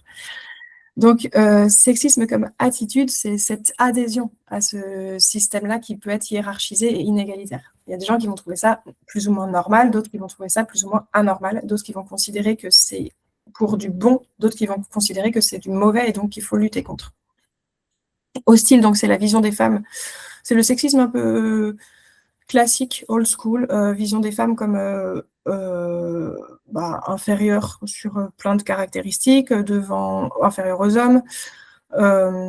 C'est la légitimation aussi des violences et des discriminations, et c'est le fait qu'il y a une misogynie, en fait. Je pense que c'est ça le mot le plus proche du sexisme hostile. Et sexisme bienveillant, c'est le fait de défendre une vision positive de la femme, et je dis la femme à dessein parce qu'il y a une essentialisation aussi dedans, mais aussi donc comme si la femme était plus naturellement, donc il y a cette notion aussi de naturel, hein, douce et sensible, et donc elle était aussi naturellement plus faible, et donc il fallait aussi la protéger. Donc il y a un très fort côté infantilisation aussi, et limitation drastique du pouvoir et de la prise de décision chez les femmes, puisque elle a beau être un petit être sensible, c'est nous qui prenons les décisions à sa place. Donc voilà, dans les deux cas, en fait, finalement, ça a les mêmes effets. C'est juste que par contre, ça n'a pas du tout la même expression. Et puis, je voudrais dire aussi, c'est ce que j'ai mis d'ailleurs, justification juste en bas, c'est pas accepté socialement de la même manière. Si vous avez quelqu'un qui dit, oui, les femmes, elles sont bonnes qu'à faire la vaisselle, je dis ce qui me passe par la tête, va y avoir une levée de bouclier. C'est du sexisme hostile. On est tous d'accord qu'il faut lutter contre ça, la plupart du temps. Si vous avez une expression de sexisme bienveillant, pour dire que quand même les femmes, elles sont plus vulnérables et puis qu'il faut vraiment les protéger, des fois, ça va être un petit peu plus ambigu de réagir à ça parce que finalement, c'est une caractéristique qui est perçue comme parfois positive, c'est pas offensif directement. Et en fait, le sexisme bienveillant, il est un tout petit peu plus retors. Mais finalement, quand vous regardez les études, ils ont les mêmes effets et ils sont corrélés l'un à l'autre. C'est juste que des fois, il s'applique à des groupes de femmes différents. On va dire, oui, mais cette femme, c'est bien parce qu'elle se comporte bien. Celle-là, non, parce qu'elle se comporte mal. Voilà. Et oui, il y a le côté prendre soin. Discrimination, c'est la différence de traitement basée sur un critère défini par la loi. Donc, ça peut être le sexe, le genre.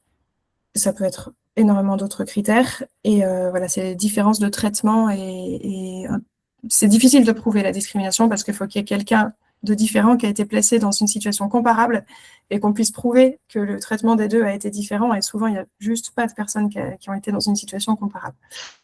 Je vais peut-être vous proposer ça, de me dire quels effets vous pouvez imaginer en contexte professionnel. Donc, je vous partage mon écran. C'est la même question que tout à l'heure, mais plus les discriminations et le sexisme. Alors, je pense que vous y avez quand même un petit peu répondu tout à l'heure. Ce que je peux vous dire pendant que vous répondez sur les discriminations, c'est que donc il y a rabaisser publiquement quelqu'un, ouais, effectivement, un genre. C'est que il y a des formes modernes des discriminations. C'est-à-dire qu'on sait tous plus ou moins qu'il n'y a pas le droit de discriminer et pas le droit d'exprimer des pensées condamnables. Maintenant, il faut croire que l'humain est malin dans son vice de temps en temps, mais ce qui se passe, c'est que des fois, on va réussir à discriminer des gens en ayant des arguments socialement acceptables. Par exemple, en disant, oui, mais il ne va pas bien s'intégrer dans l'équipe, ou il ne va pas bien se sentir dans l'équipe, ou les personnes vont sûrement mal le traiter. L'argument devient socialement acceptable, mais le résultat est le même, c'est une discrimination. Donc, ce que vous dites, insécurité au travail, oui. Confinement à des rôles subalternes, ne pas donner la parole, harcèlement, peur, en effet, blocage, difficulté à négocier, augmentation de promotion, discrimination, donc c'est pas de promotion, et discrimination à l'embauche. La femme donc va être restreinte à des rôles de faire-valoir potiche, se sentir rabaissée, des arguments flous et des opinions plus ou moins écoutées en fonction de qui les donne. Ok. Ne pas oser donner son avis, se mettre des freins sur ce qu'on veut dire, décider. Ouais, en effet, si on a l'impression qu'on va devoir en payer le prix, autant ne pas payer de prix et ne pas donner son avis. Ok, je vous parle un petit peu de la suite. Ça, je vais moins rentrer dans les détails parce qu'en fait, c'est de la redite de ce qu'on a dit tout à l'heure et c'est aussi ce que vous avez dit sur le Menti, mais effectivement, accès à l'emploi et aux évolutions de carrière qui peuvent être différents. Si on est discriminé à l'embauche, effectivement, ça va être dur d'accéder à certains emplois. Ce que je vous disais tout à l'heure, la SCCT, donc le fait d'attendre un retour sur investissement quand on fait des choix professionnels, si on a l'impression que ça va être un prix trop lourd à payer, peut-être qu'on va essayer de sélectionner des parcours professionnels où il y a un prix moins élevé à payer. Encore une fois, on centre sur les femmes, mais ça peut être le cas chez des hommes aussi. Hein. Par exemple, j'avais rencontré, quand je faisais aussi mes études, j'avais fait un petit travail sur un homme qui travaillait en tant que assistant maternel, assistant parental, et qui passait beaucoup de temps à rassurer les parents sur le fait qu'il était un homme et qu'il savait aussi s'occuper d'un enfant et qu'il n'était pas un prédateur sexuel dangereux non plus. Donc voilà, c'est aussi un coût de faire son métier en sachant qu'il y a ce doute-là potentiellement. C'est pas facile non plus. Donc voilà, c'est juste une petite parenthèse ici. Plafond de verre, labyrinthe de verre, plancher collant, c'est ce qu'on a dit tout à l'heure. Et là, vous l'avez mis dans le Menti, effectivement, agression ou micro-agression. D'ailleurs, j'ai mis que micro-agression, mais ça peut être agression tout court. Climat détérioré, peut-être la personne d'avoir été la cible de discrimination ici, ou de harcèlement, mais en tout cas, c'est extrêmement violent et effectivement, ce n'est pas engageant pour la suite. Donc, un effet sur le bien-être, sur la légitimité perçue, ce que vous avez dit aussi, sur la parole, etc. Le confinement à des rôles subalternes. Et puis, in fine, peut-être, ça peut expliquer du turnover. Alors, je ne sais pas, hein, peut-être pas. Si ces comportements surviennent, effectivement, ça peut expliquer plus de turnover. Je ne sais pas si c'est ce qui explique le turnover, mais en tout cas, ça pourrait être le cas si jamais il y avait discrimination. Sachant que la discrimination pour l'accès à l'emploi et ensuite la discrimination dans les parcours de carrière. Donc, ça peut survenir à tout moment. Je passe aux mécanismes structurels et organisationnels juste pour élargir un petit peu la focale parce que là, on est resté dans un aspect très individuel et interindividuel. Les mécanismes, ça va être par exemple, les processus suivant lesquels les décisions sont prises, les allocations de ressources, la structuration du travail, l'organisation du temps de travail, de la communication dans les équipes, etc. Ça va être tout ce qui va environner des individus.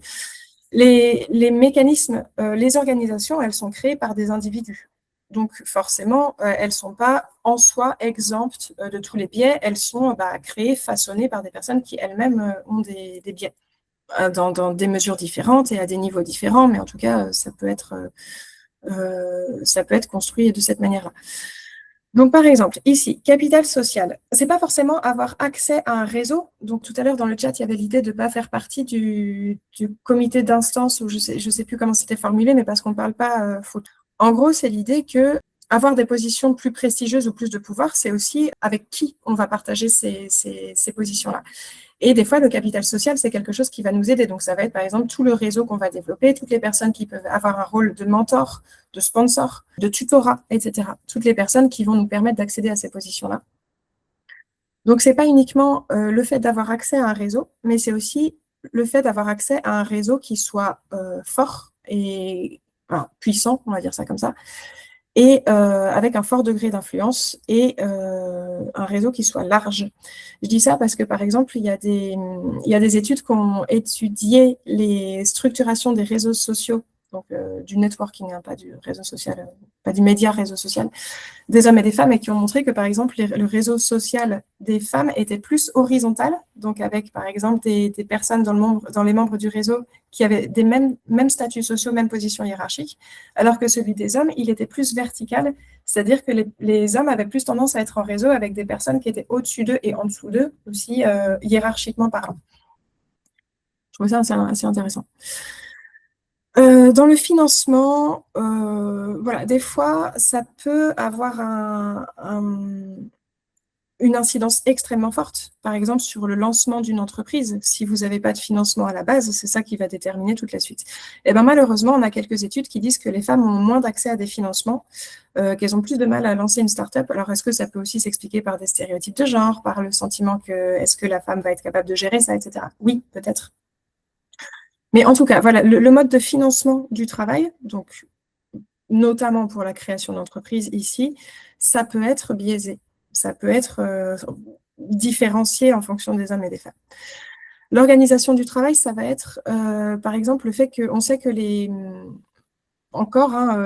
charges familiales sont statistiquement plus portées, ou familiales ou domestiques, par les femmes. Donc, il y a plus de temps réservé à ça chez les femmes, y compris aux charges domestiques, garde des enfants, etc. Par exemple, après divorce, c'est quand même plus statistiquement les femmes qui vont avoir les enfants à temps plein et les hommes les enfants de manière ponctuelle. Tout ça est pas forcément mal ou bien en soi, ça j'en sais rien, mais en tout cas, tout ça pour dire que l'organisation du travail va venir se confronter à cette organisation-là. Par exemple, des travails, on en parlait, il me semble, la semaine dernière aussi, dont les comportements valorisés, ça va être de rester tard, de travailler aussi de manière très agile, de manière très résiliente, de manière très improvisée aussi parfois, d'être extrêmement flexible, d'avoir des temps rallongés sur certaines périodes de rush. Bon, bah ça ne matche pas avec des responsabilités, par exemple, familiales extrêmement rigides. Voilà, culture et normes organisationnelles, ça va être toutes les normes, les croyances sont perçues comme acceptables ou favorables dans un environnement donné, qu'on tient pour acquis et sans forcément les réinterroger. Donc ça va être les normes organisationnelles. Il est normal de, ici, par exemple. Et il y a des normes organisationnelles qui vont plus ou moins, encore une fois, matcher avec des attentes en termes de rôle de genre. Et ça peut être même de manière très matérielle, hein, sur la décoration des locaux, les références médias ou culturelles mises en avant à l'intérieur d'une entreprise. Ça peut faire qu'on se sent plus ou moins à sa place ou finalement chez quelqu'un d'autre. Ça peut donner ce sentiment-là. Et tous les mécanismes structurels aussi, j'ai mis ici tout ce qui était maternité, parce que en plus, je crois que ça a été dit dans le chat aussi tout à l'heure. Voilà, le retour de congé maternité est plus ou moins bien accompagné, plus ou moins bien pensé, et le départ aussi en congé maternité est plus ou moins bien pensé dans les organisations. Et c'est aussi, donc sans parler des organisations, c'est aussi quelque chose qui va peut-être impacter différemment les hommes et les femmes. Alors, les hommes ont tendance à prendre moins de congés paternité que les femmes. Et donc, les interruptions de carrière vont peut-être être plus fréquentes chez les femmes. Après, elles doivent quand même au moins avoir plus de temps d'arrêt au moment de la grossesse, mais dans le retour à l'emploi, en tout cas, il peut y avoir des différences ici. Et le retour à l'emploi n'est pas forcément bien accompagné. En tout cas, sur les effets de tout ça, sur les représentations, les représentations hommes-femmes dans les sphères professionnelles, c'est effectivement, il peut y avoir des tâches qui sont valorisées ou pas, ça vous l'avez dit. Du travail caché, quand on nous demande de prendre soin d'eux ou de gérer des conflits, bon, bah, c'est du travail caché aussi. Ça, on a des études qui montrent que les tâches sont réparties implicitement à l'intérieur des activités différemment et que certaines sont valorisables, par exemple en termes de promotion professionnelle et d'autres non. Sentiment de légitimité encore, promotion, autopromotion, c'est voilà, les possibilités effectivement d'évoluer et puis aussi de s'autopromouvoir. L'évolution de carrière, ça, on en a déjà parlé, le plafond de verre, le labyrinthe de verre. Women Don't Ask Effect, c'était la tendance selon laquelle les femmes avaient moins tendance à demander des augmentations que les hommes. Alors, il est en train de disparaître. Perspective positive ici. Il est en train de disparaître, mais en tout cas, voilà, c'était ce biais-là. Et dans la maternité et carrière, on a la charge émotionnelle. Donc ça, à chaque fois, j'ai mis des guillemets, c'est des concepts qui sont creusés dans la littérature. Momitraque syndrome, c'est le fait de refuser des postes, par exemple, qui nécessitent de voyager ou de travailler tard le soir en raison des charges familiales. Et off-ramp effect, c'est vont mettre en sourdine des projets ou s'investir moins au niveau professionnel le temps d'avoir des enfants en bas âge, le temps d'eux, et ensuite elles vont reprendre la carrière avec autant de temps qu'elles pouvaient avoir avant. Alors, ce que je veux dire ici, c'est important, à mon sens. C'est que, bon, déjà, ils sont souvent entremêlés, ces biais, ils s'influencent les uns les autres. Finalement, là, on les a présentés différenciés, mais finalement, c'est un peu une espèce de mélange ici. Mais ce qui est le plus important ici, c'est l'effet loop qu'on peut avoir eu ici, c'est-à-dire que je voudrais aller sur une note plus positive. Admettons, si 100% des biais qu'on a vus là avaient 100% d'effets, en vrai, il n'y aurait aucune mixité nulle part. Là, il y a vraiment un effet loop parce que je les ai tous mis sur le PowerPoint, on les a tous regardés de près et on peut avoir le sentiment que la situation est dramatique. En fait, non, pas du tout. Il y a plein d'endroits où c'est mixte, il y a plein de choses qui sont faites qui sont extrêmement efficaces. Eh bien, on n'est pas tout le temps en train de stéréotyper les uns les autres, sinon ce serait, sinon le monde serait beaucoup moins divers qu'il ne peut l'être. Donc, attention à cet effet-là. Je ne veux pas que vous quittiez le webinaire en vous disant que c'est peine perdue et qu'on ne s'en sortira jamais. Là, c'est vraiment parce qu'on a pris chaque aspect et qu'on a fait un zoom dessus. Donc, alors, je vais vous parler de pistes d'action. Donc, parce que finalement, comment on fait pour réduire ces biais-là? Il y a énormément de choses qui peuvent être faites et c'est là vraiment le point positif. Il y a énormément de choses qui marchent et qui marchent très bien. Nawal, la semaine dernière, nous a beaucoup parlé de gens qui s'investissaient, qui mettaient en place des choses et il y avait des réels changements très faciles, même parfois. C'est vraiment... on a un boulevard, en fait, pour faire évoluer les représentations hommes-femmes. Je vais me baser sur les suggestions de l'étude genre et numérique qui classe, alors je ne vais pas rentrer dans les détails ici, mais qui classe des différentes pistes d'action qu'on peut avoir. Donc, ça nous donne 4 catégories: homogénéisation, diversification, inclusion, déconstruction. Et je vais rajouter un petit peu 2-3 petits éléments ici. Homogénéisation, l'idée, c'est de faire en sorte que tout le monde soit traité à la même enseigne. C'est un petit peu ça l'idée générale. Eh bien, il est possible d'agir sur la conciliation vie privée, vie professionnelle, de permettre des temps de travail flexibles, de faciliter le télétravail, de réserver les temps de réunion sur les horaires de bureau et pas, par exemple, en dehors, les soirs et jusqu'à pas d'heure, etc.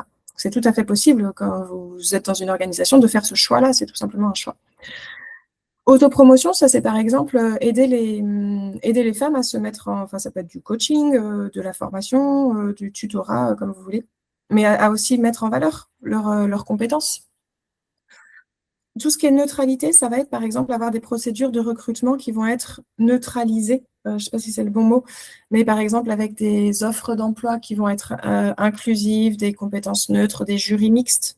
Voilà, on essaie d'effacer au maximum tout ce qui pourrait polluer un petit peu le jugement. Donc, voilà. Et on essaie d'ouvrir la porte aussi au maximum de personnes. Décatégorisation, recatégorisation, ça je ne rentre pas dans les détails, c'est juste pour dire que voilà, si vous voulez coacher des femmes pour qu'elles arrivent à montrer qu'elles ne sont pas que des femmes, mais qu'elles sont aussi, par exemple, des super professionnels, ça peut les aider à sortir de la catégorisation femmes. Alors, pas d'utilisation de l'IA pour étudier les CV. Moi, je n'ai pas d'infos là-dessus, mais par contre, s'il en a, je suis super preneuse parce que je n'ai pas de billes là-dessus. Plus rapidement, Ouais. Il y a eu un scandale il y a quelques années, il n'y a pas si longtemps que ça, avec Amazon, en fait, il y a d'autres organisations hein, qui utilisaient l'intelligence artificielle pour faire le tri des CV, mais évidemment, comme l'intelligence artificielle est souvent, si pas toujours biaisée, il y a beaucoup plus de profils masculins qui ressortaient du triage par l'intelligence artificielle que féminin. C'est intéressant comme histoire. Ok, merci. Ça me fait penser à ce qu'il y a juste dans le point 2, la processus de recrutement adapté. Diversification, donc on va essayer de diversifier au maximum. Et aussi, dans la notion de diversification ici, dans ce que disait l'étude de 2022, c'était l'idée aussi de ne pas vouloir lisser et traiter tout le monde à la même enseigne, mais de pouvoir faire des actions qui soient adaptées à chaque personne. Par exemple, dedans, il peut y avoir aussi la discrimination positive. Ça peut être un moyen. C'est dans ce que j'ai mis représentation statistique, c'est donc forcer un petit peu les choses pour que la représentation statistique soit meilleure, en fonction de ce que vous voulez mettre en place, hein, mais en tout cas, c'est quelque chose qui est possible. Coaching individuel et collectif, c'est aussi pour aider les femmes à développer non pas forcément des hard skills, si on parle du digital, mais aussi peut-être des fois des soft skills, pouvoir se mettre en avant. Processus de recrutement adapté. Donc là, c'est par exemple, ici, c'est un peu comme les offres d'emploi non biaisées, mais c'est aussi, par exemple, relancer le recrutement tant qu'on n'a pas de candidature féminine.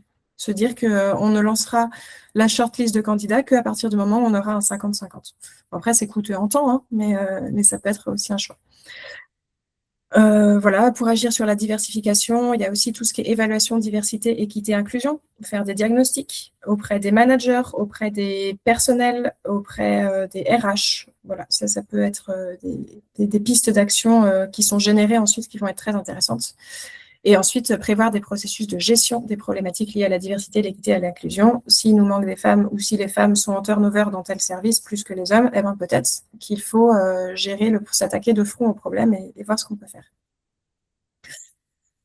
Encore une fois, donc pour l'inclusion, pour le fait de traiter tout le monde à la même enseigne, mais au niveau plus macro ici. Donc ça va être permettre des temps flexibles de travail pour à peu près tout le monde. Voilà, ni plus pour les hommes que pour les femmes, mais en tout cas permettre des flexibilités. Formation et coaching, on y est encore ici. Agir sur les normes organisationnelles implicites et affichées. Je vous disais tout à l'heure que des fois, les normes organisationnelles peuvent mettre en avant certains centres d'intérêt, certains goûts, certains fonctionnements. Eh bien, peut-être on peut travailler sur ces normes-là pour que tout le monde se sente à sa place. Fonctionnement organisationnel, ici, ça va être justement faire en sorte que les moments conviviaux soient faits au moment où tout le monde puisse. Voilà, je pense que c'est ce qui était redit tout à l'heure, donc je ne rentre pas dans les détails. Et nouveau mode de management, ça me faisait penser à ce qu'on a vu donc, la semaine dernière sur le leadership au féminin, qui va donc valoriser aussi des compétences de leadership plus associées aussi aux stéréotypes féminins, comme l'empathie ou la prise en compte des besoins des uns et des autres. Et enfin, pour finir, déconstruire. Déconstruire les stéréotypes, déconstruire les biais. Donc, sensibiliser, par exemple, former au biais inconscient. Alors ça ne marche pas tant que ça, hein, pour tout vous dire. On le fait beaucoup. Finalement, ça ne marche pas tant que ça. Ça marche que chez les gens qui sont déjà dans un travail actif pour réduire leurs propres stéréotypes. Pour les autres, ça ne marche pas beaucoup.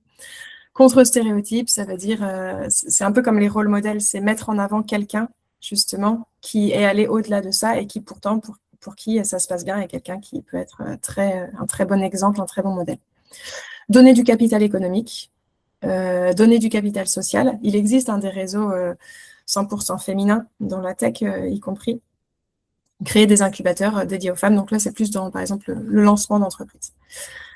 Voilà, je pense que je vais m'arrêter là parce que vraiment, j'ai pris trop de temps et je m'en excuse. Juste quelques petites questions si vous voulez vous-même proposer vos solutions. On peut se demander, on peut se poser ces questions-là.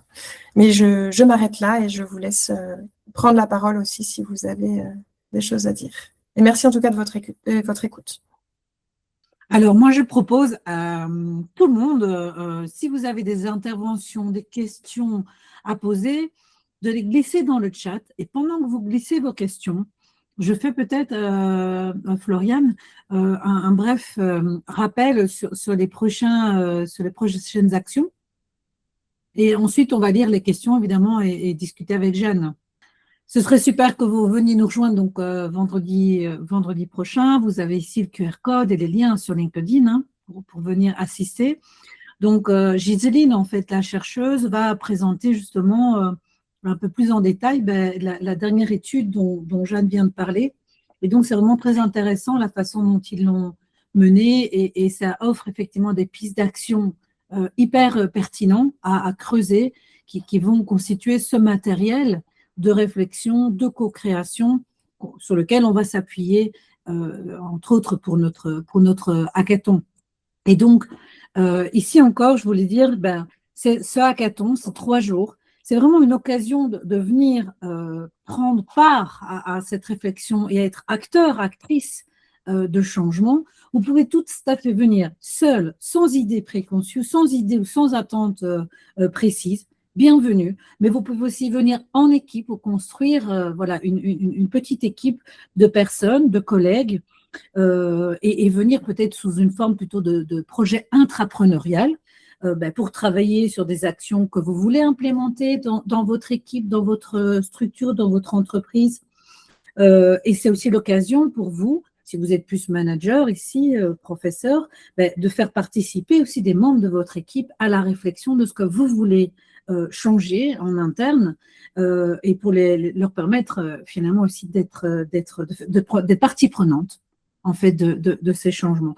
Donc vraiment tout le monde est bienvenu, comme je dis, avec ou sans idée, avec ou sans équipe.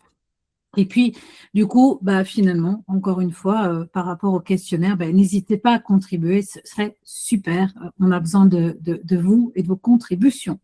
Là, c'est quelques infos. Du coup, je propose, Floriane, est-ce qu'on a eu justement des questions et des éléments sur lesquels on peut rebondir ici dans le chat? Il y a eu une question à propos de l'écriture inclusive. Oui. Est-ce vraiment efficace? Quoi dire aux personnes qui trouvent que ça ne sert à rien? Alors ça, c'est un gros débat. Jeanne, peut-être, a justement aussi… Ouais, je me suis renseignée sur le sujet.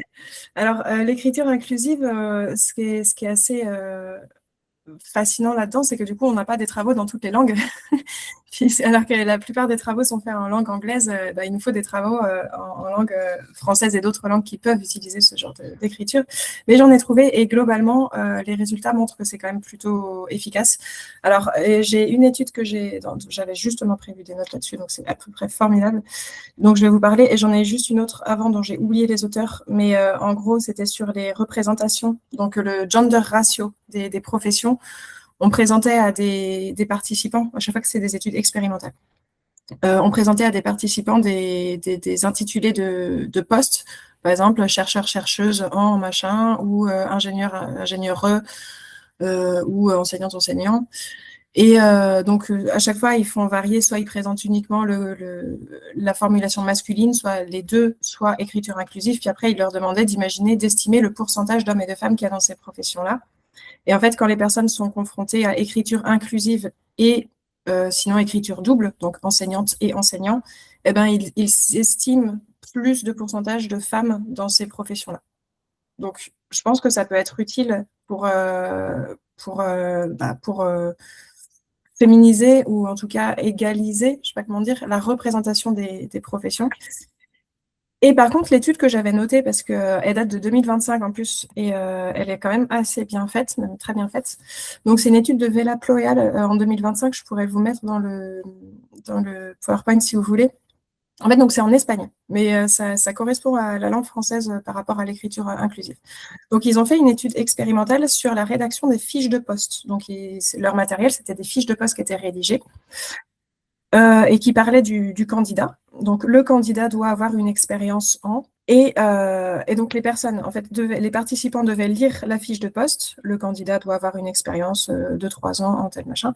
Et ensuite, il devait sélectionner de potentiels candidats à l'embauche. Donc, parmi une liste, je ne sais pas, de 5 femmes et 5 hommes, il devait sélectionner les personnes qui leur semblaient potentielles pour le poste. Et donc, il y avait 4 types de fiches de poste différentes. Certaines qui étaient rédigées la forme générique masculine, le candidat doit avoir 5 ans d'expérience.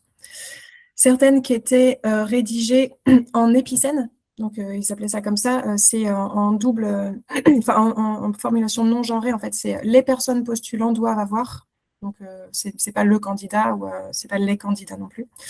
C'était en espagnol, mais en fait, ça correspond très bien en français. Il y avait un split, donc un dédoublement. Les hommes et les femmes candidates et candidats doivent avoir 5 ans d'expérience. Et il y avait l'écriture inclusive, donc ce qu'ils appelaient la forme néomorphène. Les candidats .es doivent avoir 5 ans d'expérience. Et en fait, la condition où le plus de femmes étaient choisies, à candidature égale, etc., bien évidemment, c'était la forme néomorphème, donc l'écriture inclusive. Et la forme où elles étaient le moins choisies, c'était la forme générique masculine, donc le candidat doit avoir. Donc, j'ai envie de dire, pour répondre à la question, est-ce que ça marche? En l'occurrence, là, dans cette étude, ça a marché. Après, est-ce que ça marche tout le temps, partout? Ce n'est jamais qu'une étude. Mais en l'occurrence, pour le coup, ça a l'air de marcher. Et ce qui était intéressant ici, c'est qu'ils ont mesuré aussi le temps de réponse. Donc, c'était une sorte d'indicateur pour savoir... oui, je vais mettre dans le chat et puis je le mettrai sur le PowerPoint. Ils ont mesuré le temps de réponse aussi pour savoir si, par exemple, c'était plus dur de traiter l'info, parce qu'on dit souvent ça des fois, que c'est difficile à lire, l'écriture inclusive, etc. Et il n'y avait pas de différence significative dans le temps d'évaluation et le temps de réponse. Donc, ils en ont conclu que le coût cognitif n'était pas forcément le même. En fait, ce qui se passe dans l'écriture inclusive, c'est que souvent, on s'habitue très vite. Les 3 premières lignes, on se dit « j'arrive pas à lire ». Et en fait, on est quand même des super machines, hein, on arrive très bien à lire...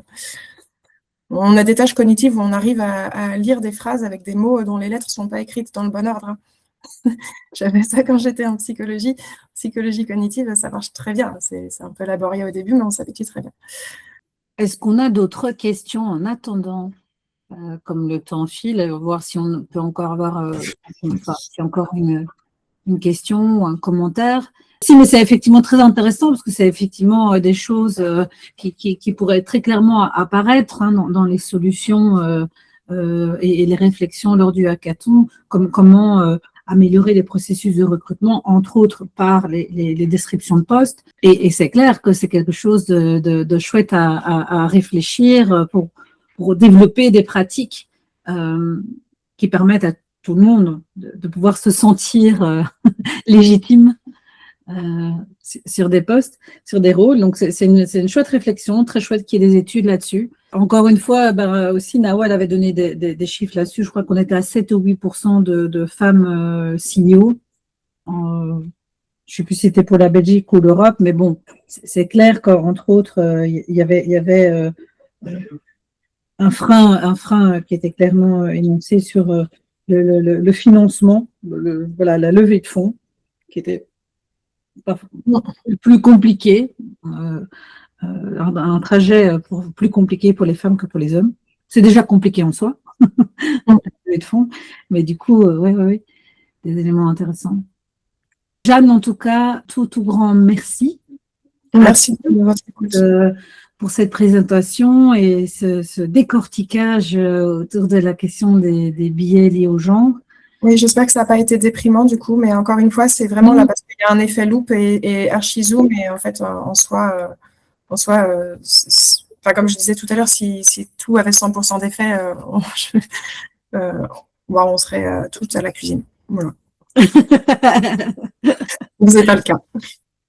Oui, non, c'est clair. Et puis, voilà, ce sera l'occasion pour nous de continuer dans cette réflexion et surtout passer sur les leviers d'action et maintenant vraiment être aussi dans ce qui fonctionne, essayer de se le partager, de pouvoir le rendre plus accessible aux équipes, aux entreprises, aux institutions pour faire de ce changement, enfin appuyer ce changement, appuyer les changements positifs. Donc, j'espère vous retrouver toutes et tous le 3 avril, et puis n'hésitez pas à nous contacter si vous avez des questions, si vous voulez échanger, et voilà, toute synergie est intéressante. Je vois que Pascal vient d'allumer sa caméra, je suis trop contente de te voir, Pascal. Elle a été réciproque à l'édition précédente. Tu veux nous dire un mot sur ton expérience de hackathon, Pascal? Ah, c'était génial, il faut absolument participer. Tant la thématique que l'encadrement, tout était absolument génial et j'en garde un souvenir impérissable, vraiment très constructif et une approche très approfondie et simple en même temps. Je veux dire, ça coulait de source et on s'est laissé porter et puis on est arrivé à un résultat. Ben, tous les groupes sont arrivés à défendre un beau projet et c'était super intéressant, vraiment. Ah bah, merci pour ton témoignage, ça fait plaisir. Merci à tout le monde. Bel après-midi et puis bon week-end déjà à tous et toutes. Profitez de ce beau soleil et à très vite pour les prochaines éditions, prochaines actions. Merci Jeanne, merci Floriane. Merci beaucoup. Merci à vous deux à vous trois avec Clara aussi pour l'organisation. À bientôt.